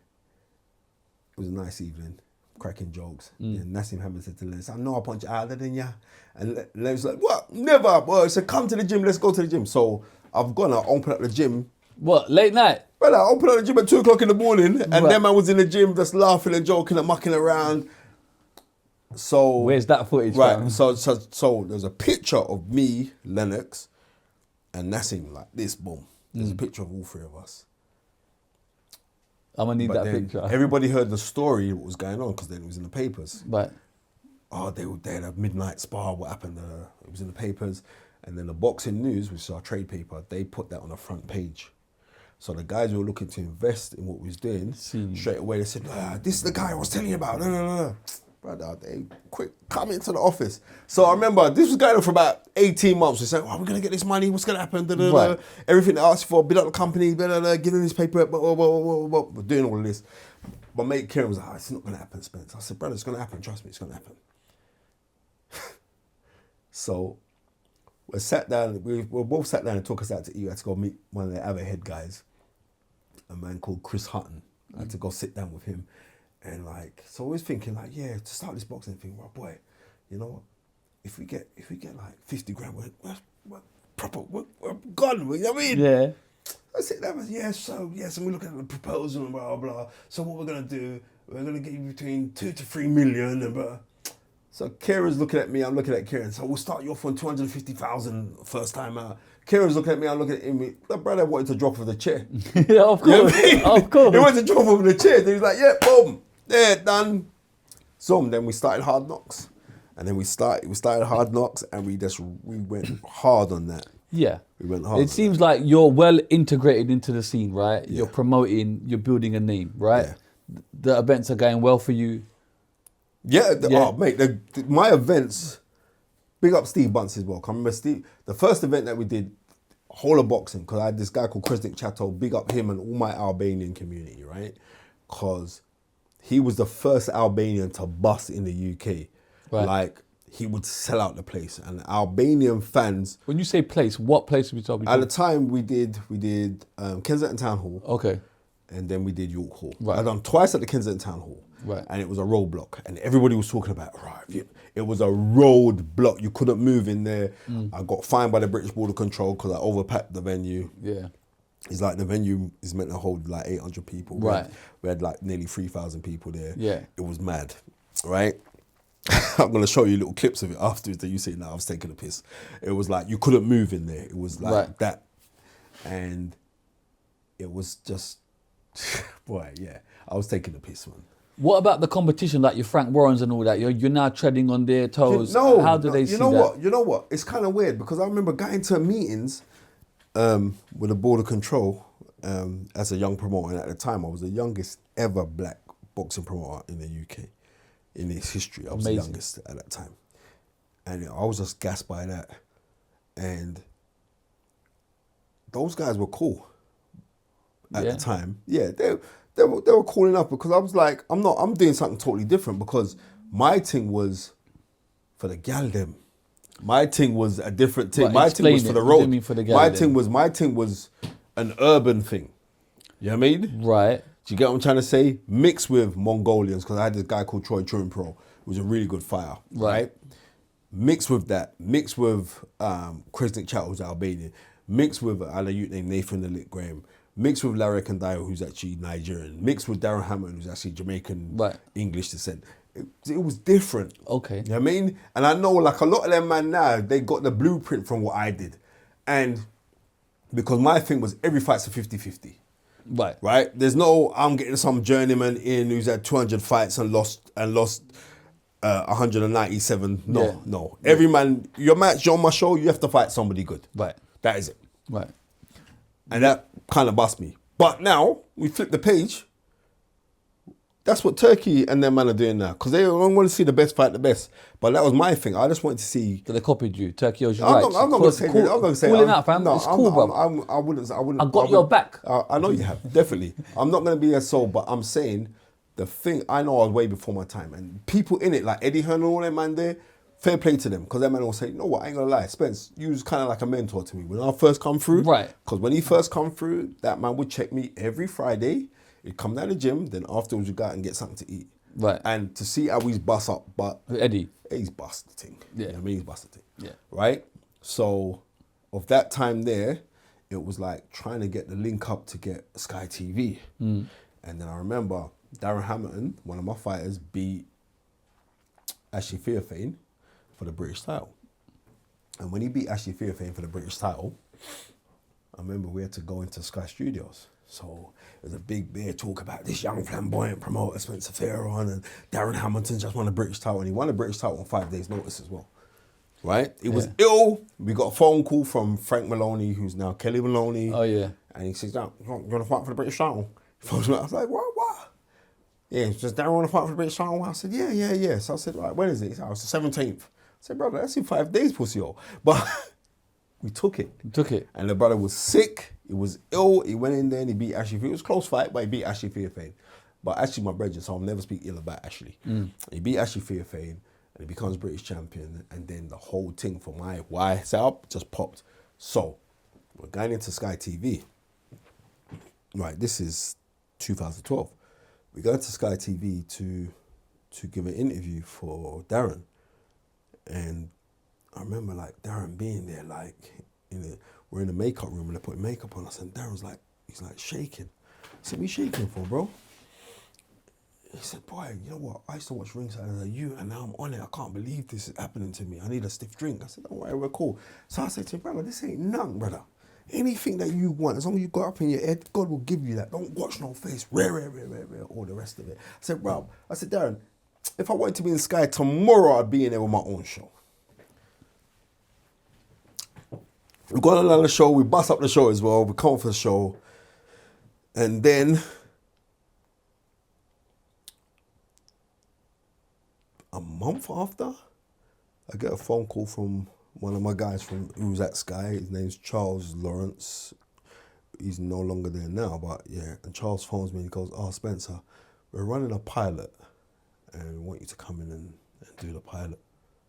So I'm thinking, look at that. It's mad, Look at that, yeah. And then I was at Sky doing Ringside Toe to Toe, which at the time was the highest rated boxing podcast in the world. Don't get twisted on that.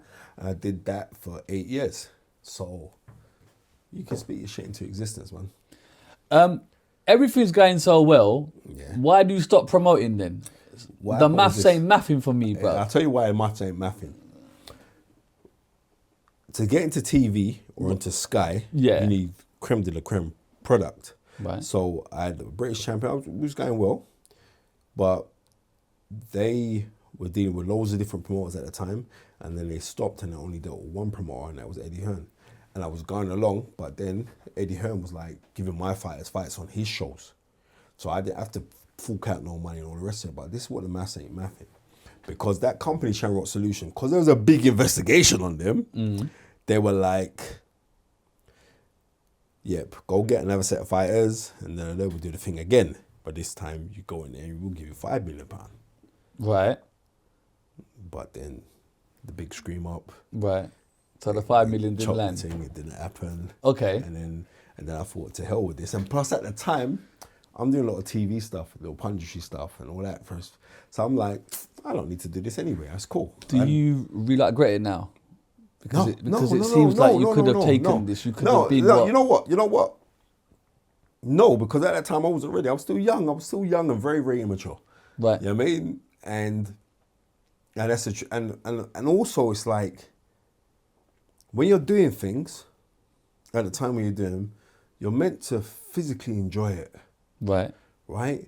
And because I was doing everything like, I was everywhere, I never really got a chance to enjoy it. It's only now when I look back, it's like... It sounds exciting though. It was mad exciting. Like, you get me, you're in the midst of it, you got the money, you got the girls, you got the events, Sky knocking on your door. Brother, it was mad. What else do you want? Blood? You get what I'm saying? I should have got some blood. But I'm trying to say, at the time, I wasn't really ready for it. But I must say, I remember like my first TV show that I had on Satanta Sports. Satanta, do you remember that? Right, yeah, right. I had Darren Hamilton versus what's the youth's name? Something Ryan. Right. And he fought, and them two fought, and like Clifton Mitchell's mother, who's now passed as well, and my mum both sit together, and I co-promoted that show with Clifton. So to see like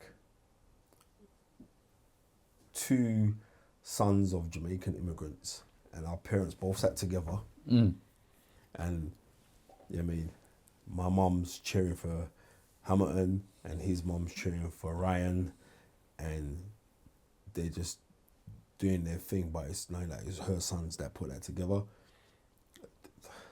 You can't put a price on that, bro. Do you know what I'm trying to say? No, You can't put a price on that.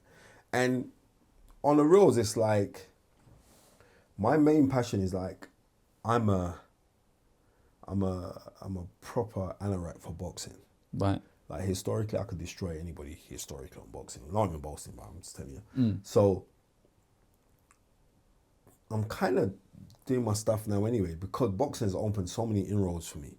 Because it's given me a name. It's given me such a name. If it wasn't, I wouldn't be here with you right now. You wouldn't be phoning me up. Right? So boxing has given me such an inroads to do so many other things. So all I can do is love it. So like right now, we're in the process of building a gym. And it's majorly start to focus on the kids to have something to go on and do. So I'm doing that with the Legacy Foundation. So I'm building up that right now. I mean, I've got the funding already. Of course you have. The floorboards, isn't it? Just flip a lick. So we've got the funding already, but it's not only that, just to be involved in it again. So, I mean, I'm working with a couple of pro fighters as well. Couple fighters was like harassing me like, bro, go and get your license back. Go and get cause like you got too much in your head, bro. And I'm like, well, I don't really want to do this because this hard work. And I ain't got time to babysit no one. And like, man's just been on me. So because they've been on me, Are you doing it? Let me just go do it, man. Are you doing it? You've done it? I've done it. Got my license back last year, November. Had one of my fighters fight end of November. So you're out here again? Yeah, I'm out there, man. So what's the promotion called? No, not the promotions. It's just me. It's just me advising. Too much headache, man. Consulting. Yeah, exactly. And that's the major thing. Yeah. So I do consultancy for OYS, Order Your Steps, sports management. So that's more to do with football, but we've got a boxing angle as well. Right. You know what I mean? So I got a massive big up to my guy Liam Bowles. So I do that on a day-to-day. So I do consulting for them, and I do consulting for the Pentecostal Community Bank, which is Great Britain's first ever black bank. So what does that mean, a black bank? It's owned by black people. Oh, okay. Right, that's what it means. You know what I mean? Yeah. Right. So, when Danny Williams fought Tyson, are you part of that? yeah, I was there at that fight. That was Were you managing him? Did you have any active role in that? No, my active role was that, how it goes with this is like, Me and Danny were so close as a kid. Yeah. On another level, like mad close. And him fighting Mike Tyson. I just retired from boxing then. Right? So he fights Mike Tyson 2004. And Lethal B did a soundtrack for him. Pow! It's a Dynamite Dan. Pow! It's alright, he did that. But they didn't play it. Why? Man made him a dub player, didn't get played. It didn't get played. Politics. It didn't get played. Why? Right? Danny Williams' brother wanted him to come out to Beres Hammond. Okay. Right? But he still got it. So it's kind of mad one. Yeah. But anyway, big up Lethal B, he's my guy. Yeah. So when we were doing our bits now, me and Danny was always childhood friends. So I didn't get the chance to work with him for the Tyson fight, but if you watch the fight, you see me in the ring and going crazy. I remember that was a great honor for me because, like, our old amateur coach, a man called John Sims, when we were kids, said that Danny was gonna fight Mike Tyson. And he was an old Mike Tyson, I get it, but Mike Tyson was still knocking out heads. It's Mike Tyson, right? And he said, yeah.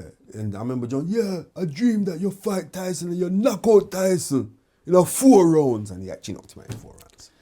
How was that when he actually won? Did you believe in your heart of hearts that he could do that?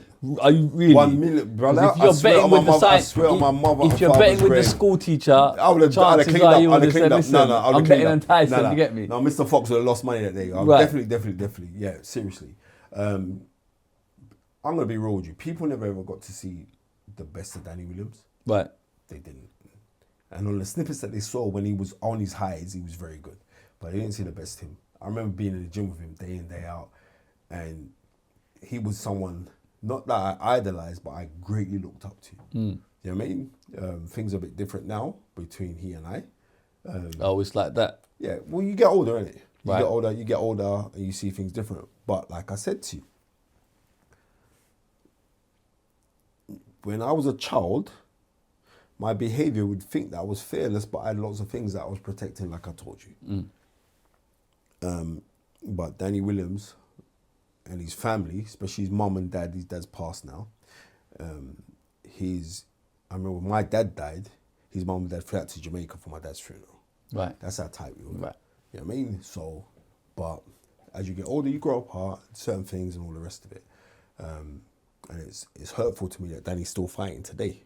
Is he still fighting? Still fighting. There's a big article. But on those things, I'm saying whatever reason that he's fighting for, he must know the reason why he's fighting. Right? Yeah. What I'm saying is that I can never forget the things that you did for me when I was a youth growing up. Never ever. Do you know what I mean? You was a massive part of my childhood. Yeah. Right? And at the same time, you, Danny Williams, can never forget the things that I've done for you. Do you know what I mean? So, but there's always in-betweens and bullshit and things happen. But, you know what I mean? When we was kids growing up, and more so, in my whole existence of boxing, I have never, ever had an experience like the night when you beat Mike Tyson. Right? Never. I can imagine. No, brother. Forget about it. Side note, did you see that video years ago of Julius Francis as a bouncer knocking out that guy? I know it's quite old now. But I know Julius very well. It's never going to die off the internet. What are your thoughts on that? I know Julius. Because the brother went to sleep ASAP. When I mean like I know Julius very well. And Julius and Danny fought twice, you know. Yeah. And I remember the first time when they fought. The first time they fought in 1999 at Royal Albert Hall. Man knows all the details, man. Who fought, when, where, what. Yeah. Right. That's the first time I've actually cried when someone's lost. Okay. Yeah, that's the first time. No, literally like floods of tears. Until we're going to change and I start crying and Danny had to come out and console me. That's the first time because I just think like, no, you have to bust. You know what I mean? I remember at that time, I just, like a few months earlier, I lost my first pro fight and they made a documentary on both of us as well. Channel 4 made a documentary on us, Danny and a Fighting Spirit. And I was saying to myself like, right, you have to bust. You know what I mean? Because I just had it in my head, like, it's going to be impossible for you to lose. Yeah. And it happened and it is what it is. But that's because, like, we become so. I'm a very vicarious person. Yeah. So like I said, if I see you doing something, your boss is my boss. I love that. But when you saw that video of him knocking out Julius Francis, when when Julius fought Danny and he beat. No, I'm talking Danny. about No, listen. no. When he beat Danny, yeah. I said you're kind of tough because you took some wax in there, yeah. Yeah. But I know Julius. I know because on a circuit in boxing, everybody knows everyone. Worse if you're black, everybody knows everyone. Right. Right. So I've known Julius from way back when he used to do all of the doors, like when he used to do La Costa Nostra. Right. Remember that? Way back. Right. End. Come on, you must remember End. End, yeah. Come on, right. I used to be at Ministry. Right. Back in the day. Come on, right? Yeah. So Julius used to do all the doors. Yeah. So everybody knew, not only that, before Julius done boxing, Julius used to do kickboxing. Right. So he's really about it. Okay. Right? But he's very calm and placid. He's not a bully. Until it's time to... So when he knocked out that guy, I'm sure that guy's related to you. No, I'm joking, right? But I say to you like, wow. right? Then digs there. Yeah, but I'm just saying. For no reason. So when Julius knocked out that brother, yeah? Yeah. If you know the full story, because Julius told me the full story, it's like how the guy was behaving inside and the racial abuse, spitting at man, all them kind of madness. He must have been high on Charlie or something. Must have been. I don't know. Yeah. So sometimes it is. So it's like, I've had enough of you. Watch what I'm going to do to you. One of them was, bop, one shot, gone, sleep. No long talk. Finish. Yeah. I heard rumours that he lost his job and all that afterwards. He never. I love the fact that the club backed him. Yeah, he never lost his job. Okay. You know what I mean? You know what? Because it wouldn't have been a good look on Box Park. It was Box Park where it happened. Yeah. It wouldn't have been a good look on him. Well, you sacked him because all he's doing, he's defending the thing. It is what it is. Can we talk about boxing currently in 2026? Of course we can, my bro. A lot of huge characters. Sorry, my friend. Let me just double check this thing. What's that? £1 million, 50,000, 200 grand. Something like that. The Lambo service is done. The Cullinan's been ordered. Yeah. What's that? Orange pinstripes. Yeah. Right, you got it. Right. Let's talk about current boxing affair. The heavyweights are obviously, it seems to be where it's at. Obviously, I'm not anorak like you. I get caught up in the kind of razzmatazz of the bigger characters, cool. And I'm being honest. Yeah, that's good though. I'm that's like a casual viewer, let's say. Yeah, but I couldn't talk to you on music though because you're bang on point on that. No, right? I hear you. Right, let's talk about these characters. Obviously, Fury. Let's talk about Fury right now. Comeback. Can he do it? Do you know what? There's only one thing in boxing that's undefeated. What's that? And that's Father Time. Right. And you're getting old, but the thing with Fury is very clever, he's very smart, very tricky. Right? So I don't know what he's got left, but he didn't take a vicious beating against Usyk, but he did lose. He came up second best. Yeah. So it depends on what desire you've got left. But there's only one real fight, and we just got to be real, that anybody would want to come out to see, and that would be Tyson Fury versus Anthony Joshua. Yeah. We don't care about your warm-ups. The same with Anthony Joshua because he's had really bad bereavements from recent, right? Yes. It's sad. But if he decides to continue to fight, which I believe that he's going to do, then that's the only fight that we'd want to see is them two together. Is that happening? I think it is going to happen. Where is your £1 going that you're betting? My £1 that I'm betting? Yeah. Right now, I'm not too rightly sure. And the thing about it is this.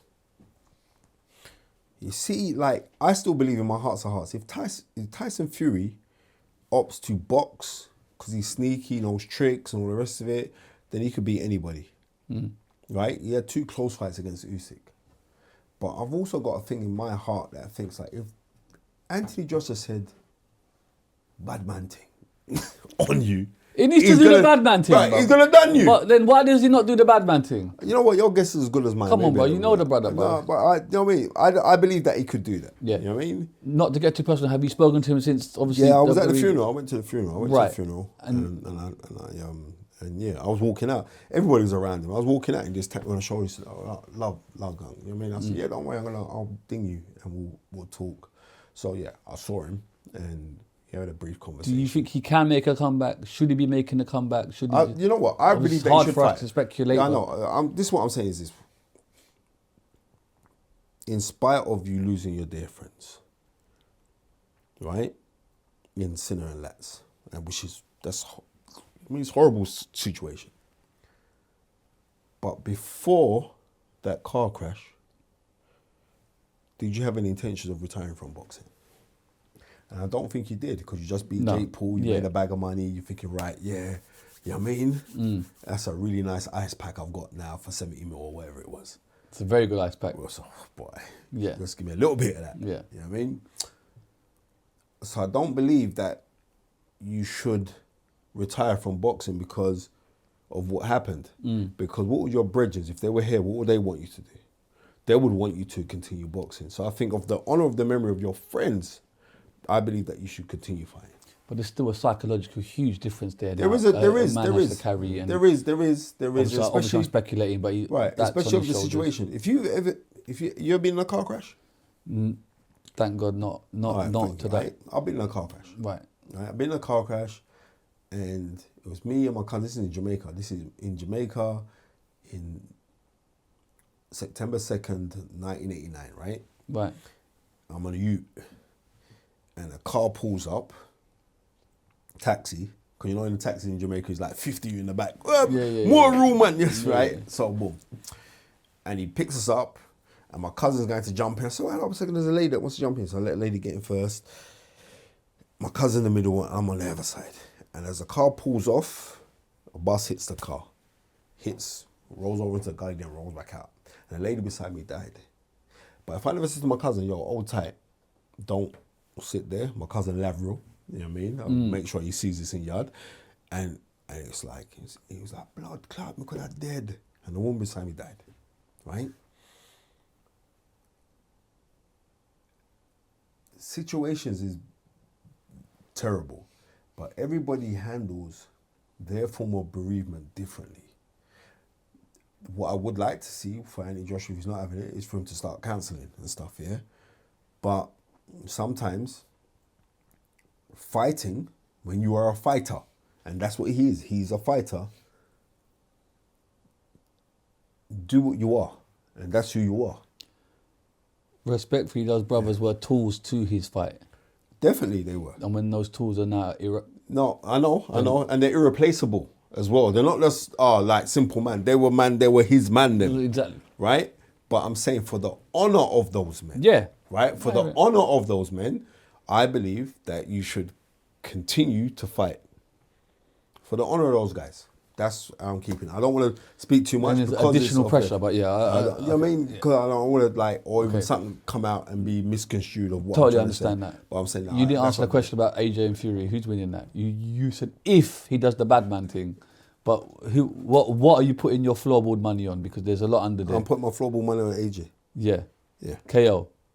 Yeah. Because I think he could stick it on Tyson Fury. All right, let me move on to Naz. Yeah. Have you seen this film that everyone's talking about, Giant? No, I don't need to. I know that man from my youth. Why am I running to all pictures? Because I'm hearing all types of things. Big up Murad, that's my brother there.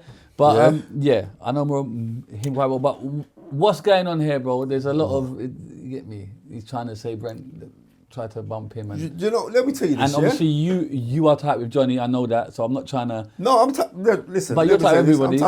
Listen, me and Naseem Hamid are cool, yeah? Right. This is my thing is this, right? I said, and I stand on record, certain things you got to let sleeping dogs lie, right?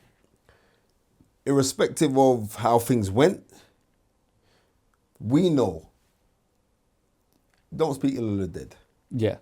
Unless you're Hitler, right? Right. That's how it goes. You know what I mean? Don't speak ill of the dead. Hitler, Epstein. I hear it. You know how it goes, right? But you weren't present to throw dirt on a man's grave.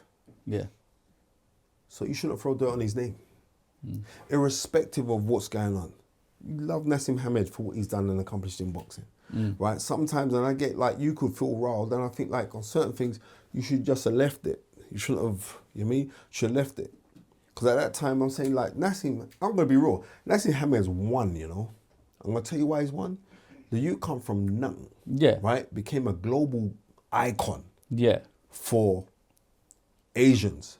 Everybody. No, but I'm going to be real.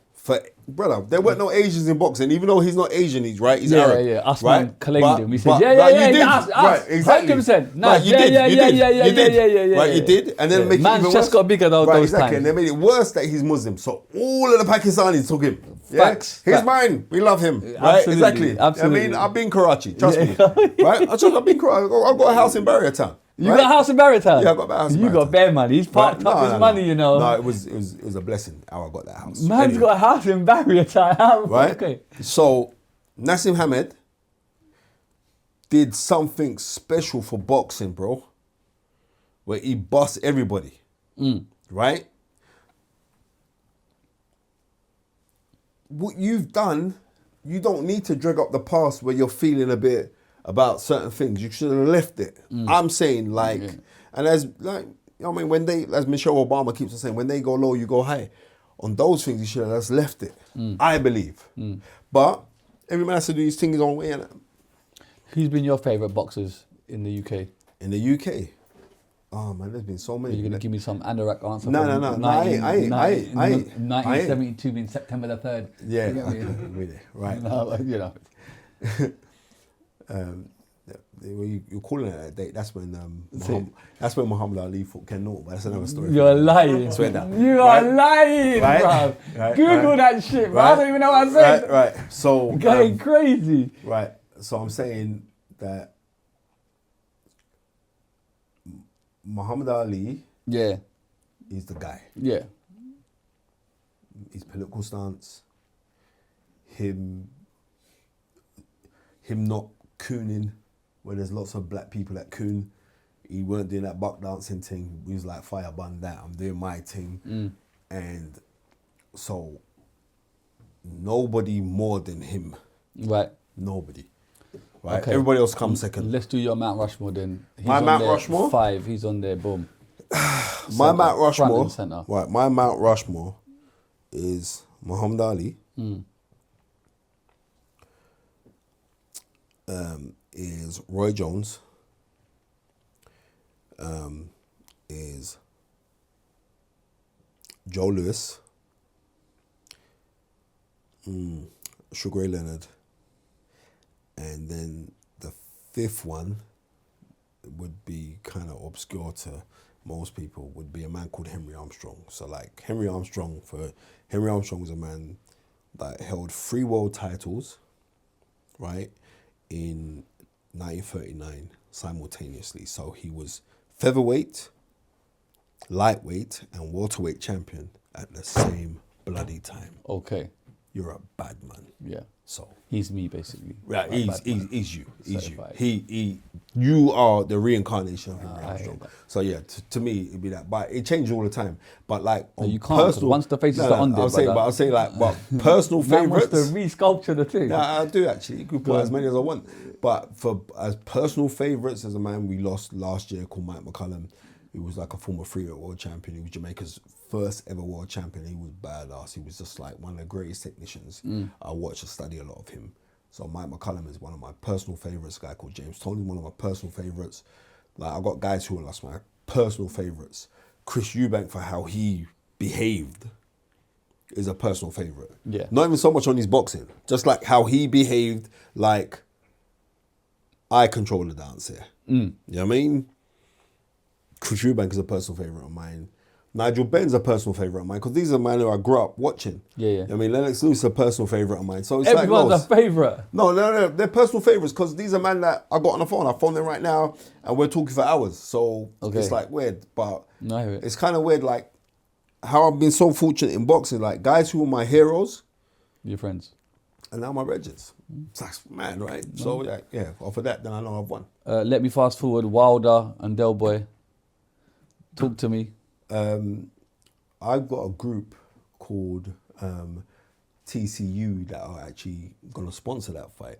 Okay. You know what I mean? So you're still actively doing this, yeah? Yeah, come on. You know, the hustle. Our man. sponsorship Yeah. opportunities are available, Brother, bro. Bust me, bro. I'll bust you. That's minor. But- We'll but- talk. Don't worry about that. yeah, I mean, 25%. Yeah, Why it's all that's- good? 20, 20. No, 25. 20. I shut your hand. 25, 25 is bears, bro. 25, What are you yeah, talking about? 20 man. is standard management, Brother, bro. 25 or something is better than 100% and Dragon nothing. Centing. 22.5 in it, bro. I'm in there. 22.5. So, Wilder and I know.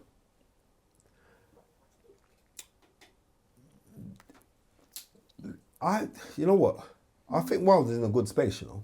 Yeah. But I think he's in a good space. But there's something about Derek Chisora that ain't right. Meaning That he's old. Yeah. And he's bracking up young youths now. Okay. So I got to favour Derek to come out victorious. Yeah. And not only that, but I like Wilder. He's cool, but Derek's a personal friend of mine. Derek was very supportive. When Mom died, he was very supportive. You know what I mean? Come to the funeral and everything and blah. Derek, cool. You know what I mean? He phoned me up. This is when he was doing the Jake Paul versus Tommy Fury fight. Right. And he phones me and he's like, oh yeah, you coming Saudi? I'm going for what? I said, I ain't got no money to spend on that. I ain't wasting money on that. I said, are you coming Saudi, bro? I got to go meet the prince. Where are you coming? I said, I ain't got time for that. I was depressed at that time there. But I got time for Derek. Like, me and him was in Ghana 2 months ago for my birthday.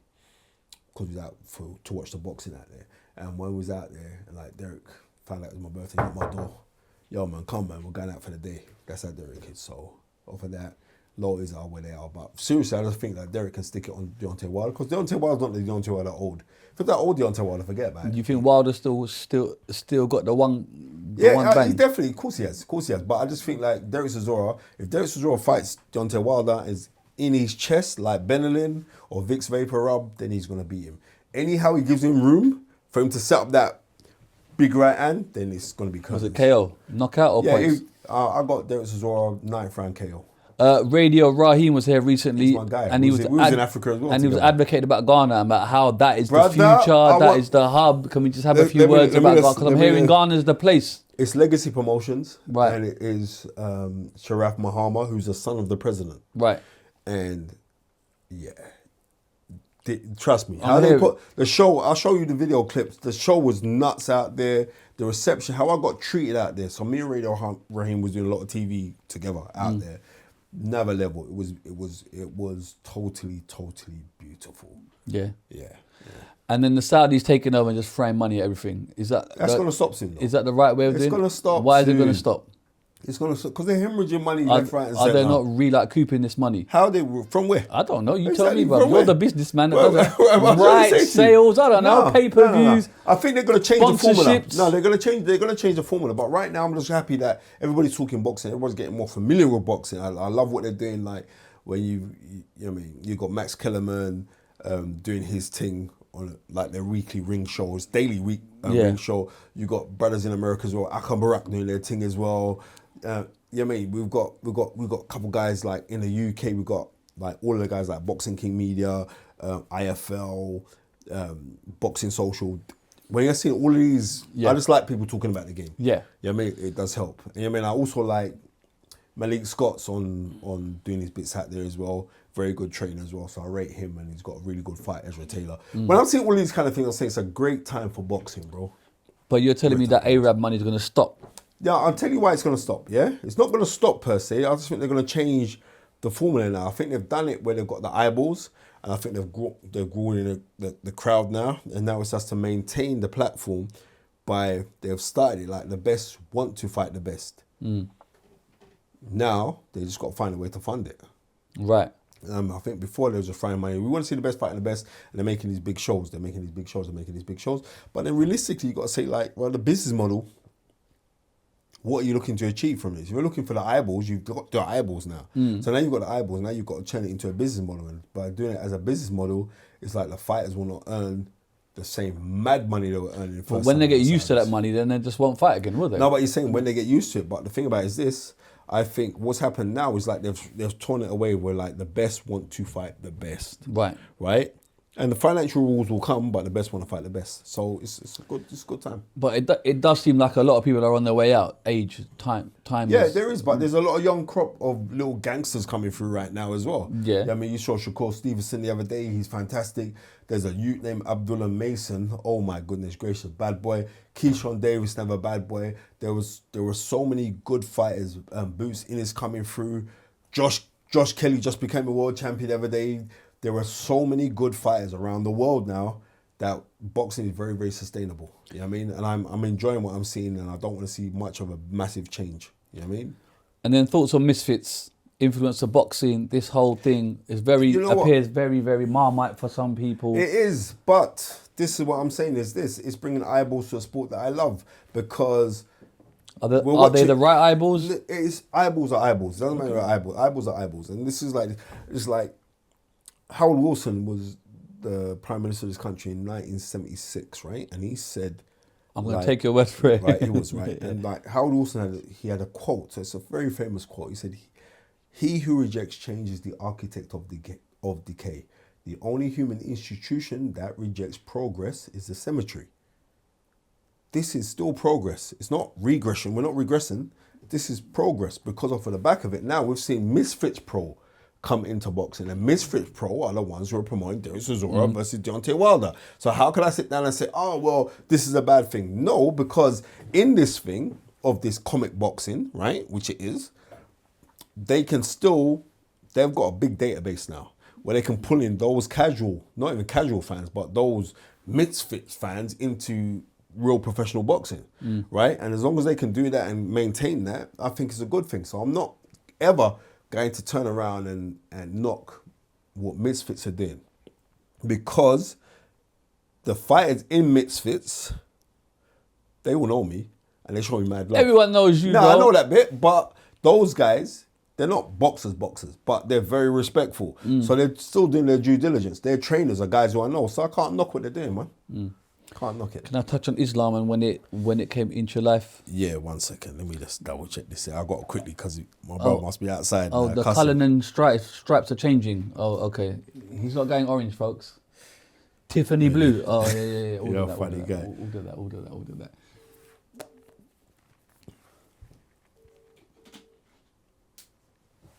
Yeah, my brother, you still up on the phone? No, I'll be ready in a bit. We ain't finished yet. I was just checking on you, that's all. All right. About 20 minutes. Hello? I love. Yeah, go on. Everyone's on the phone making money, folks. If it ain't us, it's the guy outside in the black Range Rover. Yeah. Let's talk about Islam and when it entered your life. It was 1999. So what's that? 27 years ago now. Right. Mike Tyson was preparing to fight Julius Francis, and it was a big thing. Frank Warren done a wicked coup by getting Mike Tyson to come to the UK to fight Julius, right, the man that likes to knock out people out on the road. And is this when Tyson goes Brixton and shuts the whole... He shuts it. You know what? I brought down Brixton. Shut up. I swear to God to you. Yeah? Lloyd Honeyghan, who I was saying, right? Big up Lloyd, you know. Big up Lloyd, right? Right. Lloyd Honeyghan, when Tyson comes over here, because Mike Tyson is actually Lloyd Honeyghan's son's godfather. Right, okay. Because them two was tight still. So Lloyd Honeyghan, it was like about 2 o'clock in the morning, drives around my house. Spencer, I got Mike on the phone. Like, what? Mike, what? It's like, yeah, boom. Keep the phone. I'm talking to Mike Tyson. Brother, I'm gassed, you know. Of course. Brother, I'm gassed. Yeah. I'm gassed. Like, I'm talking to Mike Tyson on the phone. And like, and Mike's talking about Islam and and I said, nah, big up, Lloyd. You know what I mean? Because like, you got me to speak to like a legend. So when Mike was coming to the UK now, to fight Julius Francis, when Mike was coming to the UK, it was like, oh, I'm coming over here to fight Julius. It was a big thing. We're hearing, what? He's coming to... So every day, so we stayed at the Grosvenor House Hotel. Right. Yeah? So I've gone down there and it is a roadblock. Right. But Lloyd is his brethren. So Lloyd said, come, we'll go down there. Driven down there and them days I was so gassed. I thought I was the man. You know what I mean? I used to have a Toyota MR2 convertible. But right. Yeah, but I thought it was... But they was bad in the day. They was bad in the day. What? MR2, what? yeah, that was bad. That was bad. 1950 they cost. Yeah. Right, boom. So I've gone down there and it was like, so I got to meet all of Tyson's crew and down with Tyson all the time and blah. And I'm seeing bare Muslim man in there. But I'm seeing certain man from the ends who ain't seen a hot minute. That's one particular brother named Bilal who was about it on the road. He was about it. Complete turn revert, beard, kufi, da da da. See what I mean? And like, they was kicking out everyone out of the hotel. And I don't know, I just said, yeah, bro, he's with me, you know. So they allowed him and he come with us. And he said, oh yeah, I've just got some books to give to brother Mike and da da da da da. And I said, yeah, all right, come. And Lloyd made him come around and meet Mike and give him the books. And Mike hugged him and that. And he said, nah, Spence, I got some books for you. You know, he dropped me some books. I like reading. I went through the books and it just made sense to me. And then I've been debating back and forth on religion for a hot minute. And yeah, then I took my shahada. And I've been a Muslim ever since. And by how Mike Tyson got to go to Brixton Mosque, Lloyd was saying, because remember, they're in the Grosvenor House Hotel. Yeah. It'd be easy to go to Regent Park Mosque. Yeah. Right? So Lloyd said to me, yeah, Mike want to go to the mosque, you know, where we going to take him, we're taking guy Regent's. But I said, no, brother, bring him Brixton. So it's your idea? I said, bring him Brixton. And then Lloyd said, yeah. So then the end of the story. Mike's gone to Brixton. Brother, I don't know how many people came out. Bro. But it was a sea of people, right? Yeah. So they've gone to Mike, yeah? Because the police got involved. Because it was too much. They said, oh, Mike, quick, jump into the back of the paddy wagon. Mike went, you motherfuckers, you want me to go in there? You went, brother, the policeman was pranging right after them to punch out the police, you know? Yeah. Yeah. And He shut down Brixton. He shut down And that's because of you? He shut down. I'm not going to say it's because of me. You just told me it's because of you, bro. I just said to Lloyd that that's where we should go. That's because of you. They wanted to go. I don't want to take the credit for it, though. And, I'm giving you the credit. I want Lloyd Honeyghan to take the credit. Oh, okay. Right? And the reason why I want Lloyd Honeyghan to take the credit, because he told Mike to go there. Yeah. But I told Lloyd, why are you going to bring him to that mosque? Why don't you bring him to see the brothers then? Right. And he went, all right, and boom, and he brought him there. And it was a madness. Madness. There any other stories that we'd like to stumble upon that, you know what I mean? What? There's loads, but you know what I mean? We ain't got long enough, man. I've got a bag of them. You know what I mean? I've got a bag of them. All right, I'm going to end with AI questions. Go on. Because AI generated, I don't even read them because they're that good. All right, cool. You just search up your life and then just say, right, boom. All right, cool. All right. You said boxing is a dirty business. At what point did you personally realize integrity and success really sit in the same corner? They don't. You know what I mean? They don't, because... But at what point did you realize that? Well, at what point did I realize Yeah. it? That success and integrity Yeah. don't sit in the same corner. Really, yeah. Really sit. As What is it? What's the quotation? It's like, it's your thought process, right? Right. There's a very famous quotation by a man called Carter Goodwin Wilson, yeah? And he says, if you can control a man's thinking, you do not need to worry about his actions. When you determine what a man shall think, you do not need to worry about what he'll do. If you can make a man feel that he's inferior, you do not need to compel him to seek an inferior status, for he seek it for himself. And if you can make a man feel that he's justly an outcast, you don't need to order him to the back door because you go without being told. And if there is no back door, his very nature will demand one. The marination between integrity and success is this. It's quite simple, my friend, right? That everything's down to your thought process. Right, as this is in scripture in the Bible, as a man thinketh in his heart, then so is he. So it's anything to do with how you think, right? So if you think like you have to be integral to get somewhere, and you rather earn a clean pound than a dirty pound, the clean pound will go longer than the dirty one. So that's where that lies on that one. So it's the marination is different to do with the human being. Do you know what I gauge from that? Go on. Spencer's got lyrics, you know. Spencer needs to write a book, bruv. Be honest, as a promoter, did you ever put entertainment ahead of a fighter's long-term health? Never, ever. I'm going to tell you this. Darren Hampton, first fight with me, yeah? Yeah. Right? He gets knocked out by some journeyman, right? First fight with me. And I was with a guy called Kieran Baines, who's my business partner, and Kieran was like, oh yeah, we got to retire Darren, because it was a bad knockout. And I remember it kicked off in the change rooms, right, as well. Right? It kicked off in the change rooms, me and one of the border control doctors, I just lost it on him, which I apologize for. And Kieran was like, because he ain't really a boxing person, he was like very integral to life. Oh, no, he's got to retire now, bro. I said, so that, brother, we have to carry on fighting. He's a fighter. This is what we do. So, like, his next fight, and Kieran said, no, just give him back his contract. His next fight, he fights a guy called Chuku, who's a bad man little knockout artist. And Tundi Ajayi, manager trainer of Eni Aluko and Joe Kodua, who's one of my best friends in boxing. Tundi come to me, like when the fight was on, he said, just before the fight, he runs to me, he says, what, Spence, what, Darren's fighting my man? I said, nah, that man's a killer. You can't make Darren fight him. So, brother, I'm pranked now, yo. So I've gone into the change room. I said to Darren, yo, Darren, listen, brother, just make sure you just box. Don't get involved, because you're going to try to stick it on you, bro. Just don't get involved with him. Just box, stick out the jab and move around this guy. You'll outskill him, you'll deal with him. And so said, so done, and that's what he did. But if I listened to our next man, who was saying, nah, he should retire because he's seen him get knocked out. And then Darren went on to become British champion. You know what I mean? He was ranked in the top 12 of the world. You know what I mean? He's changed his life and he dines out on that now. He's former British champion and he's making a ton load of money as a personal trainer. So I'm always integral. I don't put someone's health before integrity. Which promoter in British boxing do you believe has built their success on hype rather than substance? Oh, that's a very good. I can't, because you have to have substance to have hype. The easiest one to say, oh, it's Eddie Hearn, he's built on hype and rare. But I can't, because look what the man's accomplished. You know what I mean? So, but if there's anyone, it would be him. I'm going to be real, because his thing is on hype.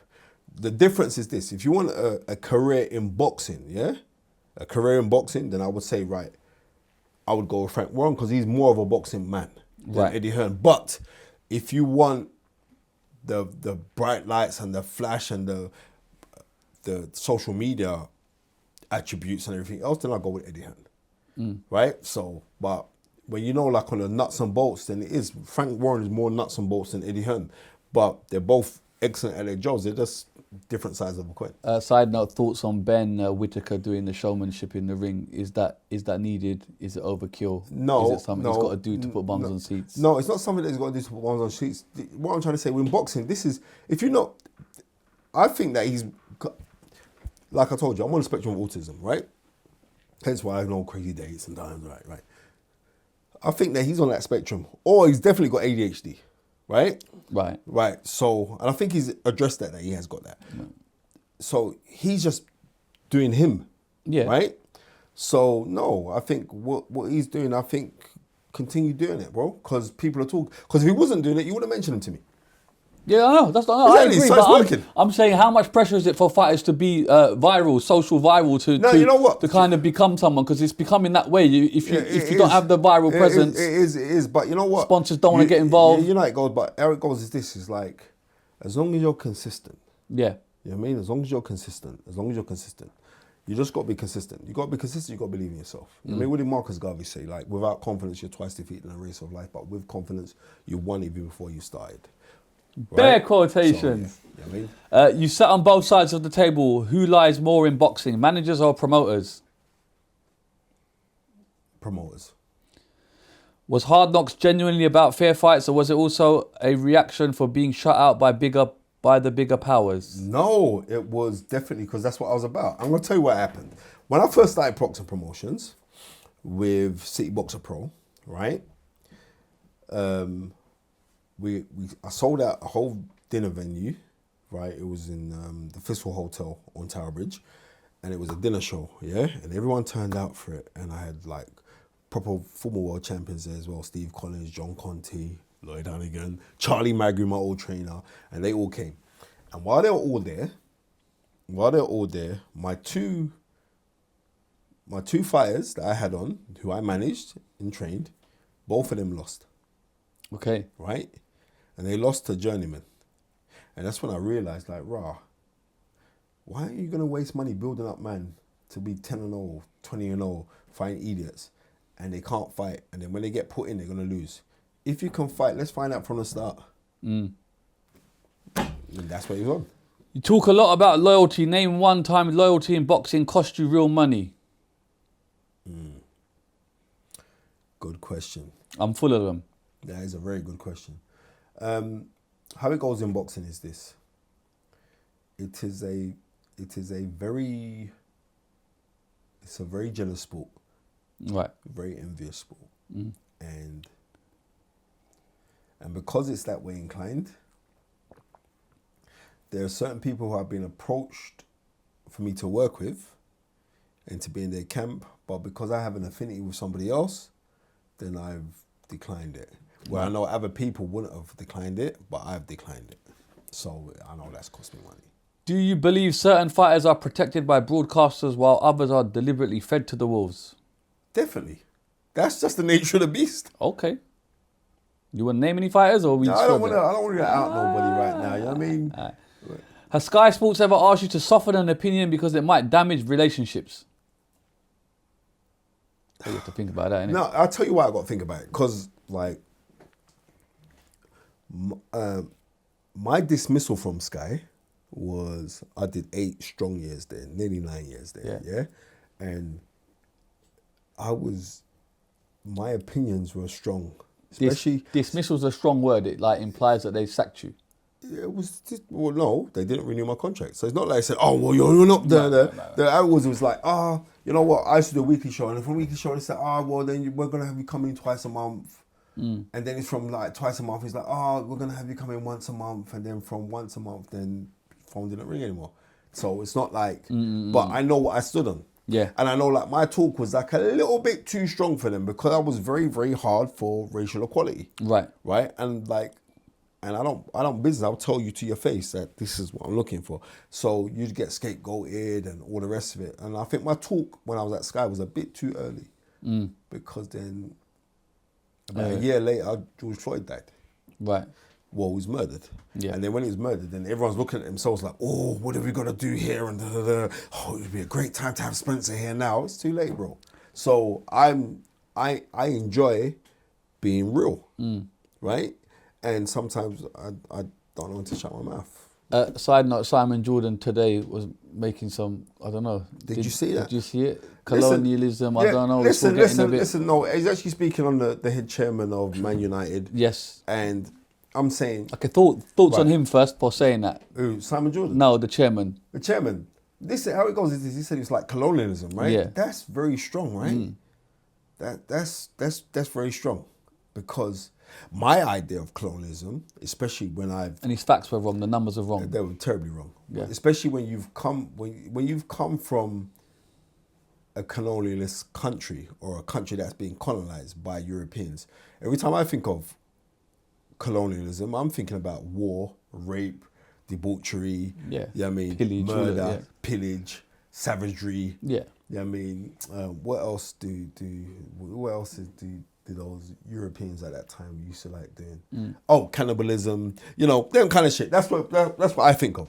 So to use that kind of rhetoric is a bit strong, but it's not in defense of any of these guys. Everybody's entitled to their opinion, right? And if you're sitting down and you're of a certain tax bracket, right? You're going to be thinking, our country's gone to the dogs. Because you go think about it right now, all of the millionaires are chipping out. They're chipping out, they're living in Monaco. Gone. They're chipping out, they're going to Dubai. Why are they chipping out and going to those places? So why are you and Odd still here? Sorry. Right, go on. No, because we've got more raping and pillaging to do. Because, right. But go on, So like I'm saying, those things are wrong. What I'm trying to say, like, with Simon Jordan is this, yeah? Because I don't really know Simon Jordan. We've crossed paths, we say hello, we keep it cordial and stuff like that. But they're feeding into... You see, like, they'll say, like, well, they don't care, they're going to speak their mind. But you're only speaking the mind of a consensus, a general consensus that's held by a particular set of people. Yeah. It's not a consensus of which embodies everybody. Yeah. It's a consensus that is very divisional. It's a consensus that borders on racism.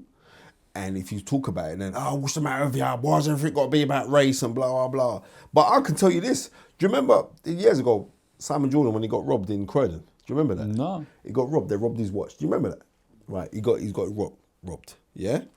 I'm just going to be real. It wasn't a Patek by any chance. No, it wasn't a Patek. It wasn't this one, right? So I know, like anybody,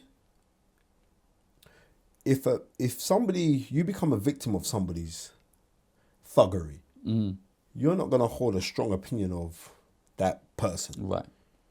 But not only that person, but anybody who you identify that could be like that person. You're not. And you may want to lie and make it feel good. Oh, no, I don't feel that way. You do. Because I know at the time when you got robbed, you must be said, these effing blah, da, da, blah, blah, blah. And if you didn't, then you're a damn fool. I'm going to be real with you, right? There's nothing wrong with that. But you, Mr. Jordan, maybe you need therapy to get over those kind of things. And maybe that's what's made you even more harder and more opinionated in the way that you are, because you've got trauma about being robbed. You know what I mean? Everyone gets robbed in life. Don't get twisted. No one escapes getting robbed. But if somebody was to bad you up and rob you, that's a different kind. That's a violation. That's you know what I mean? Yeah. That's never happened to me. I've never experienced that. Right? But someone's tricked me out of money. That's happened. But you know what I mean? But so therefore, sometimes when you shoot out your opinion on certain things, I'm sitting down like, whoa, just a bit. Do you get what I'm trying to say? But then also, I'm speaking to certain black people, and they're not taking offense to anything that the chairman of Man United said, and also Simon Jordan. They think it's fine. And I'm saying, like, if we don't see that we're all being played in this system right now, all of us are being played, right? To have everybody to be divided, right? We're only built as human beings to love one another. We don't. That's too hard. Because we look for similarities in people, to skin tone, to rhetoric, to food. When we may be looking at similarities as us being human beings. But then on top of that, instead of us looking for similarities, we don't look for similarities, but we look for differences. And because of the differences, then, them bloody Pakis are taking over now, innit? Mind your Sharia tongue, life. son. No. Mind your tongue, son. Oh, get him, man, No, but I get say him. to you, but that's what it is. Them bloody nignogs. Oh, see, before, I remember the times when it was that black people were the enemy. I remember that when we was over here, and I remember the time, not because I experienced it because my parents would tell me how it was.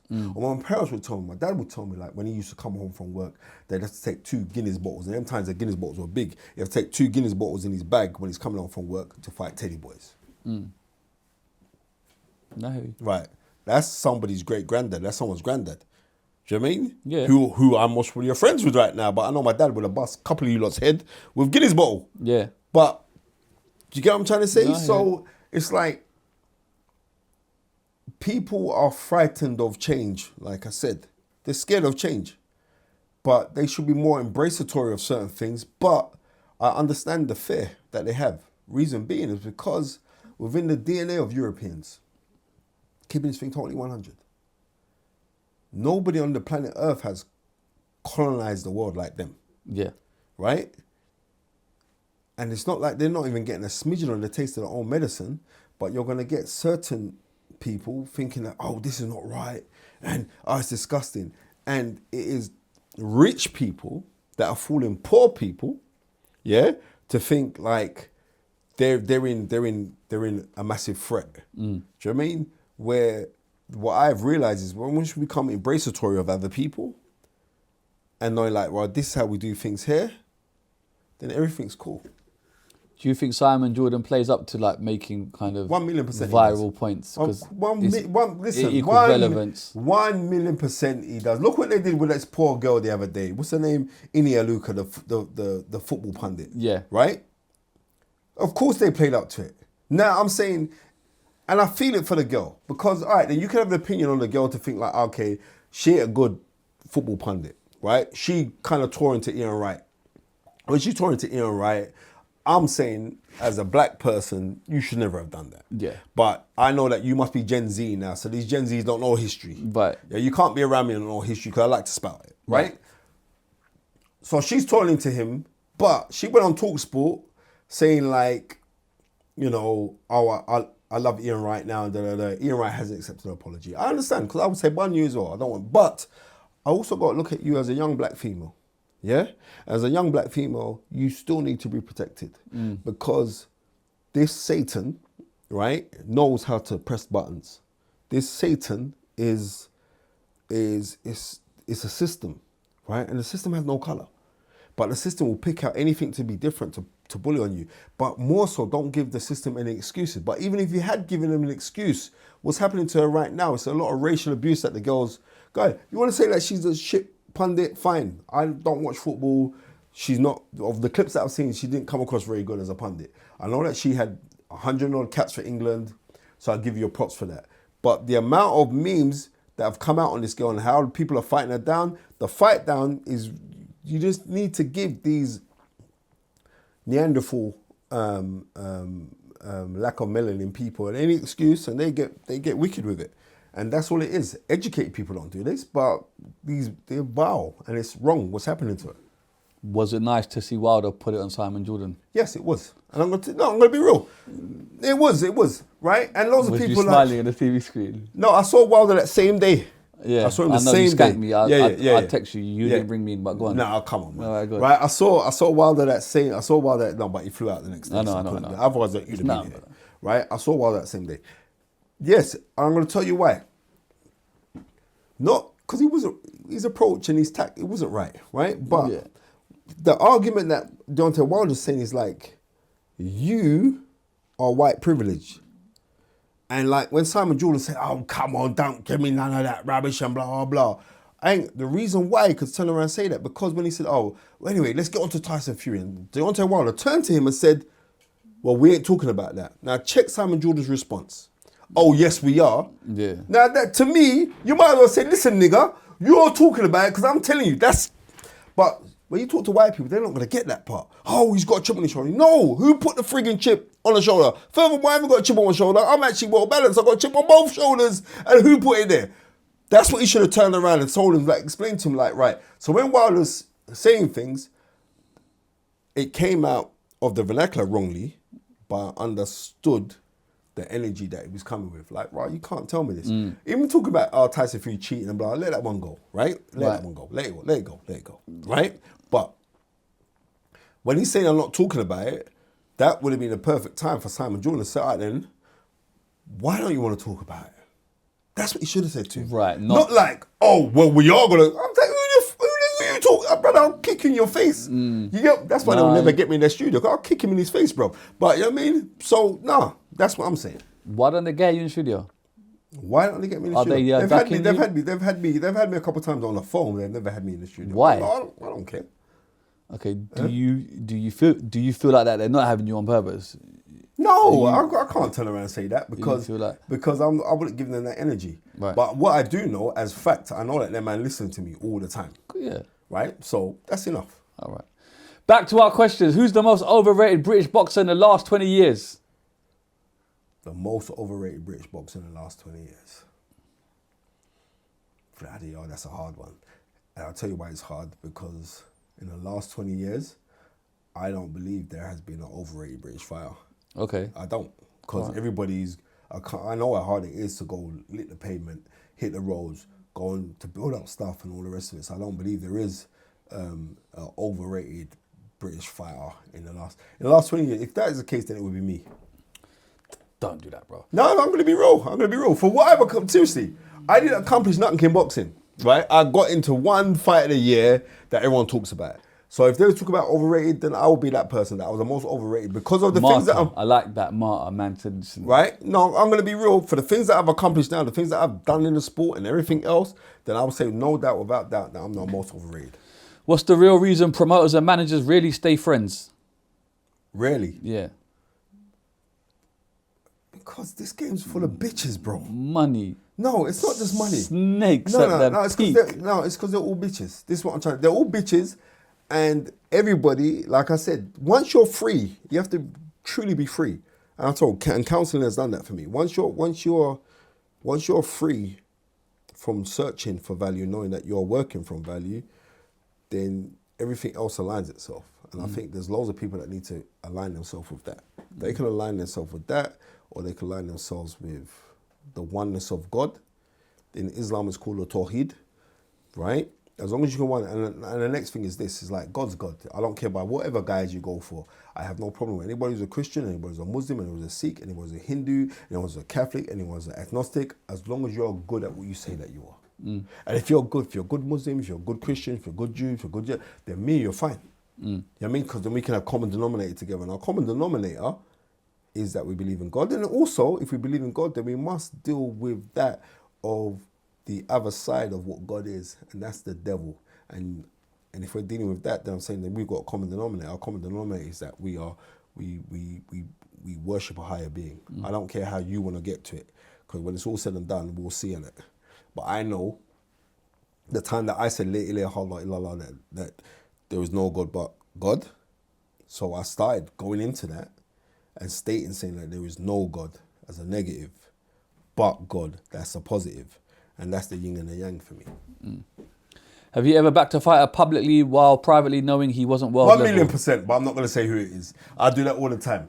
Because how it goes in this in the boxing, there's enough next man that I know. You're putting battery in man's back. No, I'm telling you, no, but it's true. No, I'm telling you this now. There's enough people that you know, you've seen them grow up and wherever, and they get a big title shot. And you're saying to yourself, right, you're going to get brack up. But I can't go on public and say, right, you're going to get brack up, because I know their family and everything, and then I'm getting phone calls at 3 o'clock in the morning saying, I'm a pussy. I don't want that. So, Who in boxing media is playing a character rather than telling the truth? Who in boxing? Who in boxing media is playing a character rather than telling the truth? I think there's lots of people that do that. You want to name some? So, you know what? I don't want to upset no one. All right, you know what I mean? But there's lots of people. Do you think boxing would be cleaner if ex-fighters ran it instead of businessmen? No. Because you're still going to need businessmen to do the business. Which boxer do you think was mismanaged so badly it permanently ruined their career? There was a fighter called... There's quite a few, but I'm going to stick to England, right? There was a fighter called Errol Christie, yeah? Right. And Errol Christie was absolutely fantastic as an amateur. And he was a middleweight. And what they did with Errol Christie, there was a gym in Detroit called the Kronk Gym, and that's where all great fighters go to Kronk, right? And that's where killers were in that gym, right? Guys and they sent him there, and he went there to train because he was a precocious talent. He won everything as an amateur, European Championship, ABA champion. He won everything, and he turned pro, and he was flying, and he was fighting so regular, and he was managed by a man called Burt McCarthy, right? Do you remember OTV? Back in the day, no. Maybe Oz remember.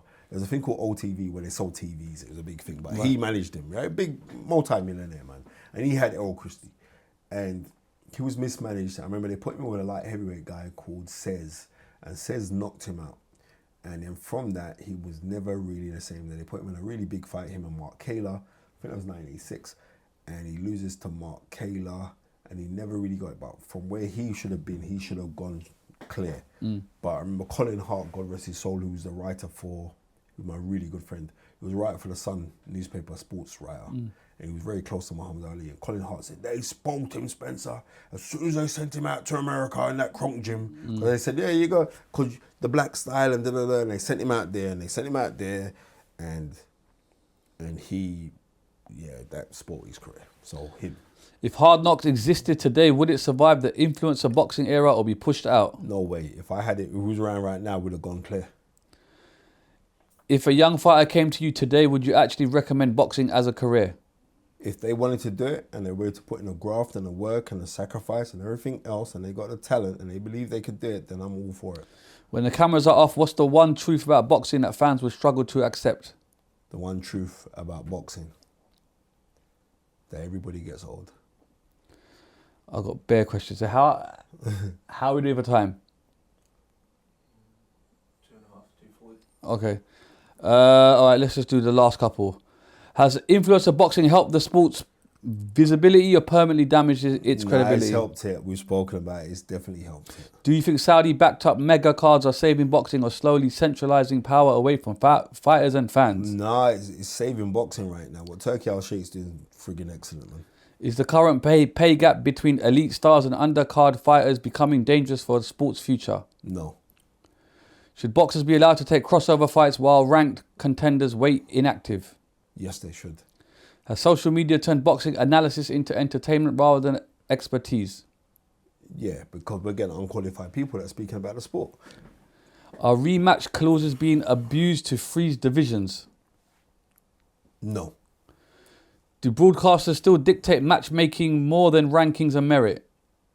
One, definitely. Definitely. Come on, we saw Conor McGregor fight friggin' Floyd Mayweather. Come on.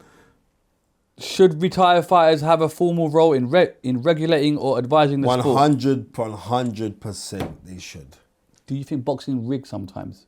With you get that, and the judges You know, are way out, and I've the been, things yeah, are I know. not. I've been involved in the sport for, no, I just think that's grand incompetence. I don't think it's deliberate, like, right, we're on a payroll. You know the Olympics, they actually point and you can see the scoring as it's happening. Yeah. Why can't we see that in fighting? So we know clear because cut in professional where we boxing- stand and what's going.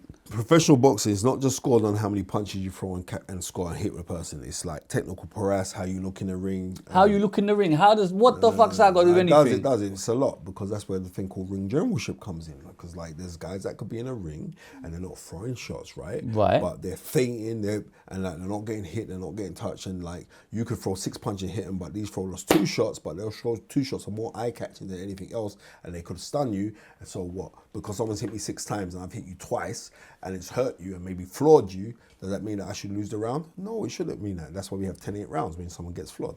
Should they bring in VAR so you can clearly see who's getting hit? AI can clearly see what the points are. No bullshit. No, because it's also down to technical prowess and technical understanding. So we can't turn around and say, well, we should go to this scoring. And even AI, I've seen when AI scored fights, it's been terrible certain times. Okay. Yeah, right. So no, I think it should, and the way for them to improve scoring, yeah? Yeah. This is how I think. The way to improve scoring should, is maybe constantly keep on testing the judges.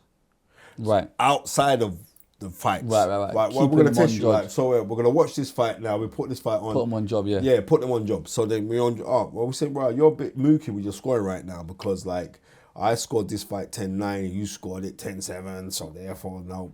Or I scored it for the other fight, you scored it for the blue corner, I scored it for the red corner, and they should have one adjudicator there saying like, right, so you got to go, because how do we test the judges?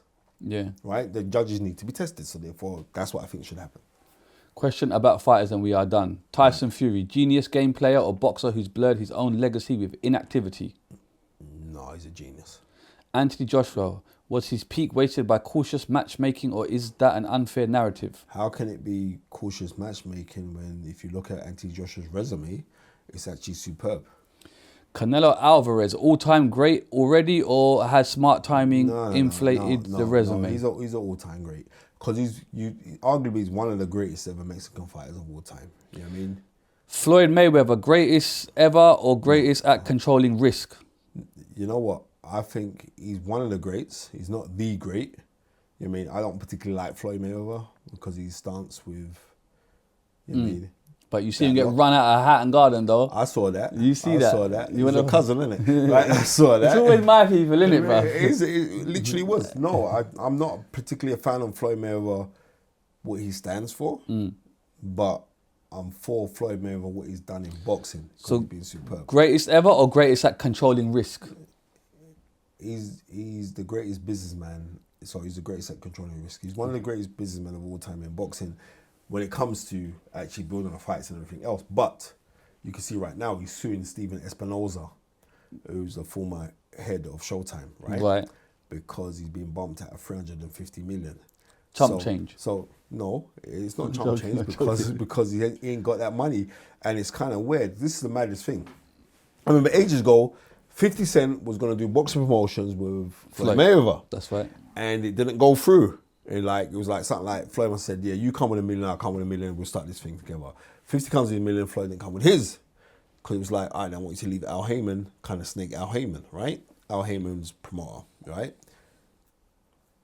Isn't it ironic now that 50 Cent's blowing in everything that he's doing, and yet Floyd now, when he was saying, look, let's leave these guys, let's do our own thing, and Floyd didn't want to do it, I bet you now if he could turn back the clocks, I bet you would have wanted to go with 50 right now. But it is where it is. Usyk, where does he really rank amongst heavyweight greats if he beats everyone without knockouts? Nah, he's a great. Seriously. Man was cruiserweight champion of the world, heavyweight champion of the world. All the credit in the world should be given to Usyk. Wilder, elite power merchant or proof that boxing basics still matter? No, he's a naturally gifted puncher. Because technically he's not very good. Manny Pacquiao, did his losses late in his career enhance or damage his legend? It never damage his legend. The man's an 8-weight world champion. Manny Pacquiao is a certified Bad man still. one of the greatest world champions ever. Mike Tyson, misunderstood boxing genius or talent undone by lack of discipline? He's a bit of both. Yeah. Terence Crawford, most complete fighter of his era or benefited from weak divisions? Terence Crawford is one of the most complete fighters ever. Terence Crawford is special, bro. Did you see that thing recently? We said 100 million, I won't take it. Yeah, exactly. You know what? I know Terence quite well, right? Right. And he's mad. For 100 million, he said, yeah, he No, won't take it. he won't take it. His answer was, I see your character. Yeah, exactly. And that's right. And like with Terence Crawford, he's an intense guy. And he's mastered the arts. And it's a pleasure to be around the master. So all the credit in the world should be given to Terence Crawford. I know his camp very well as well. So, yeah. You know what I mean? So big up Ish as well, and you know what I mean, and the rest of his team, you know what I mean? And Bolmat's proper people. So he's got a good set of team around him. Didn't Bolmat bring a gun into the UK? Yes, that's right, he did. How did he get away with that, bro? You bring a gun into his country, why is he not in jail? He forgot it because he was a He licensed forgot gun. it? What do you mean? It was his licensed gun. I forgot it. Like, Yeah. But do you get what I'm saying? It's a bit Now the mad. black You brought man it into style. the What's UK. about you? What's about you? You got work for the stopped. feds. No, don't work for the feds. I'm just saying, That innit, was bro? the feds. So No, what? Can I Bolmat's smuggle a good thing? people. No. Well, because like I mean, if you were smuggling a thing, You get me? you know what you're not gonna bring over. But what I'm trying to say to you, let's call it as it is. I mean, it'd be heroin. Now I'm joking, bro. Wow, man went for the jugular, you know. This guy sent me for me a few times, you know. 3 times now. The 4th is on, you know. All right. Errol Spence Jr., did the car crash change everything, or was it the Crawford loss That is inevitable? a very, very good question. Of course it did. But the car crash changed things because he's undisciplined. That's it. Because like the boxing fraternity know that Errol Spence was a guy that liked to drink. So then should he have not carried on after the car crash? No, he should have, because he fought Terence Crawford and got 25 mil. So, you know what I mean, come on. Deontay Davis, generational talent or carefully protected asset? A bit of both, but he has been carefully protected because Gervonta Davis could have fought way bigger fights and he didn't. And at this present moment, we don't know what's going to happen to him. Amir Khan, was his chin the real problem or was his matchmaking reckless? I like Amir. Me and Amir has done petitions together and done fundraisers and made a lot of money for Palestine. So big up Amir Khan. I'm not saying it's bad matchmaking. He fought certain fights and got knocked out. But the ones that were bad were when he fought Canelo. So I thought that was bad matchmaking. But who's going to turn down $6 million? Ricky Hatton, cultural icon or boxer pushed one level too far? No, cultural icon. Don't muck around with Ricky Hatton, man. R.I.P. Yeah. Yeah, R.I.P. team. Ricky Hatton was a cool brother, you know. Trust me. I fought on the same card as him one time as well. Ricky Hatton was such a nice guy. Him and his brother Matthew got a lot of time for him. You know what I mean? God rest his soul. Lennox Lewis, most disrespected great heavyweight of all time? Question mark. He's up there because he doesn't get the respect that he should get. Lennox Lewis is not undoubtedly one of the greatest heavyweights of all time. There's certain things that Lennox Lewis would do in a fight, yeah? Which was for such a big man, because he was 6'6" or 6'5". For a big guy, he had very good boxing ability and he could punch really hard as well. And on his night, Lennox Lewis could beat any of the greats of all time. On his night, any of the greats. Right. Including Muhammad Ali. And people say, what? I'm going to be real with you. But he's not greater than Muhammad Ali, but he couldn't most really beat Muhammad Ali. And the reason why I like Lennox Lewis is because you say, like, he knows he's up there, but he will never say that he's better than Muhammad Ali. And enough of that, then I have to have enough respect for that. Why does Lewis hate AJ, bro? Every time he's you know what? Them man there, there's why? It's a long story. Okay, there's something I don't even think it's hate. I think it's comes across as a no. What it is, it's confused admiration. Oh, I like that. Right, that's what I'm gonna put it down. Okay, that's a good answer. Prince Naseem, wasted potential, a perfect example of a short explosive peak. No, I think it's wasted potential because I really do believe that for all the great things that he did, I reckon Naseem Hammond could have done more. But it was kind of hard. Like, you're sitting down, you got like 60 million put down, and like, it's hard, bro. You know what I mean? It's hard. You're speaking from experience, innit? Right. I wish I was. I hear that. Right, but so it's hard. But you know what? No, I don't think there's nothing wasted with him, though. Lomachenko, robbed by timing, politics, or his own choices? No, Lomachenko's still fantastic. He's still going to go down as a great. Yeah. You know what I mean? The greatest. And I'm a fan of Lomachenko. Not only that, but I'm a fan of him as a human being. Because when I used to be at Sky, he used to come into the studio and I had him a couple times on the show with me. And he's a very nice man as well. So, you know what I mean? Anthony Yard, elite level or elite confidence? Anthony Yard. Yeah. He's not elite because you got to say, like, on the elites, he's come second best to him. And Okay. so that's not a disrespect to him because I know Anthony since he's been a little kid before he even turned professional, and I'm tight with Tundi, very, very tight with Tundi. So I'm not going to turn around and say that he's elite because he lost to the elite, but he must be just beneath that because he's competing against the elites. So, but I'm not going to say that he's elite. Okay, fair enough. Conor Benn, victim of circumstance or architect of his own controversy? No, architect of his own controversy because I remember when Conor first come over here when he was a little kid. He didn't even turn pro yet. I remember we had a private dinner and he was a fundraiser and him and his dad were there. And I remember he come to me and said, "Oh, Spence, I've got big shoes to fill." I said, "You ain't, you just got your own to fill." Yeah, and that's nice because he always remembers that because every time we see each other, he always quotes me on that. Conor Benn's done incredibly well for himself financially, right? You're telling me? Brother, he's made 20 million in the space of a few months, right? With these 2 fights with Eubank, he's gone.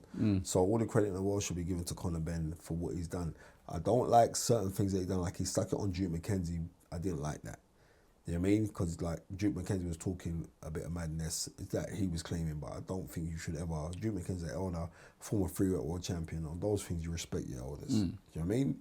So I didn't agree with that. But I understand when you got that fire in your belly and you've just become that character, so you're enamored in being that character. And if I was to see Conor, I'd say the same thing to him. So there's nothing that I'm saying behind his back. But I actually like Conor. Conor's a good dude. You know what I mean? I'm going to be real, he's a good dude. If you had to erase one loss from a famous boxer's record to change boxing history, whose would it be? Whose would it be? It would be...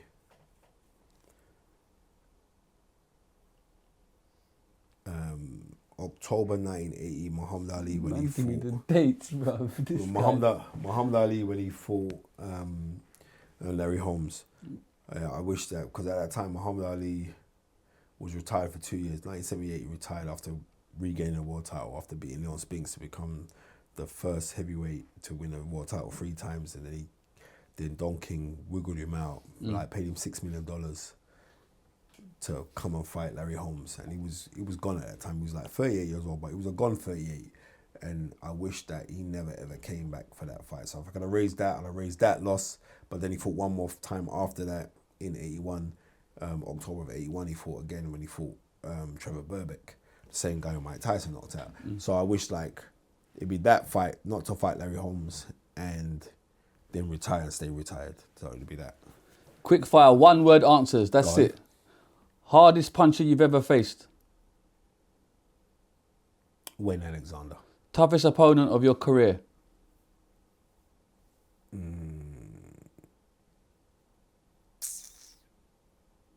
This is quick fire, fam. Yeah, Dave, sorry. Man's not Dave, firing. Sorry. Jammed, Dave. jammed chamber. You got me there. You got me on that one, man. 'Cause you know what I mean? Man zoned out. Maybe in my amateurs, a guy called Paul Miles. Okay. Best boxer you've ever seen live? Sugar Ray Leonard. Most overrated boxing myth? That Hagler Hearns in April 15th, 1985 was the greatest 3-round fight ever. It wasn't. It was the greatest first round ever. Most promoter or manager? Manager. Favorite boxing era? The 50s. One fight you changed the result of? One fight I changed the result of November of 1989. No, sorry, February 9th, 1989. Lloyd Honeyghan loses to Marlon Starling in 9 rounds. Fighter you wish you'd managed? Fight that I wish that I managed. Chris Eubank Jr. Sky Sports or old school ringside? Old school ringside. Best trash talker in boxing history? Muhammad Ali. Boxer with wasted potential? Myself. Most corrupt thing in boxing? The lies from promoters. Who protects fighters more, TV or promoters? TV. Best atmosphere you felt at a fight? Best atmosphere. The night Danny Willams beat Mike Tyson. One rule boxing must change? One rule that boxing must change. There's a lot, you know. So I will go with the rehydration clause. Yeah, true. Scariest moment in the ring? Scariest moment in the ring when one of my friends, Michael Newgrove, died in, what was that? 2013, I think it was. Yeah. R.I.P. Favorite boxer from your era? Favorite boxer from my era, Mike McCallum. Fight you refuse to make? Fight that I ain't gonna say that because I don't want to disrespect no one. One word to describe the boxing business? Beautiful. Best advice you ignored? Best advice I ignore is stay away from them girls. Boxer you'd never spar? Nah, I spar everyone. Everyone knows in the gym I was a don. One thing fans get wrong about boxing? The one thing fans get wrong about boxing. You got me on that one, you know. All right, we'll swerve it. Win on points or knockout? Knockout. Yeah. British boxing or American boxing?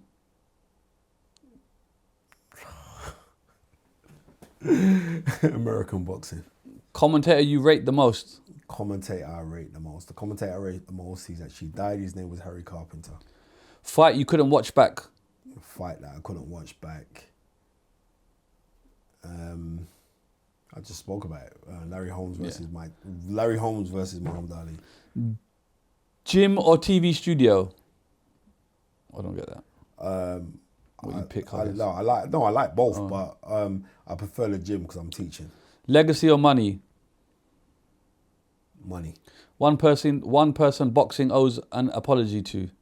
One person boxing owes an apology to Jack Johnson. Are you still in love with boxing? Boxing's my gal. Man, I said boxing's my gal. One of them. Yeah, one of them. Spencer, it's been absolutely amazing. Is there thank you so much. Closing word? It's been amazing. Very insightful. My closing word to you, she's always just keep on doing what you're doing. No, sponsorship opportunities are available. No problem, that's mine. We're gonna patent that. We're gonna patent that. Yeah. I mean that. You get my word. Watch and see. One thing that to end in closing would be a quotation from Marcus Garvey, who said that God and nature first made us who we are, then out of our own creative genius we make ourselves who we want to be. Follow that great law, put God and the skies are our limit, and eternity our measurement. And on that note, the Shizzio show, so you better to recognize what time of day it is. Peace, two fingers, I'm out. There's nothing left to say. We out. Peace.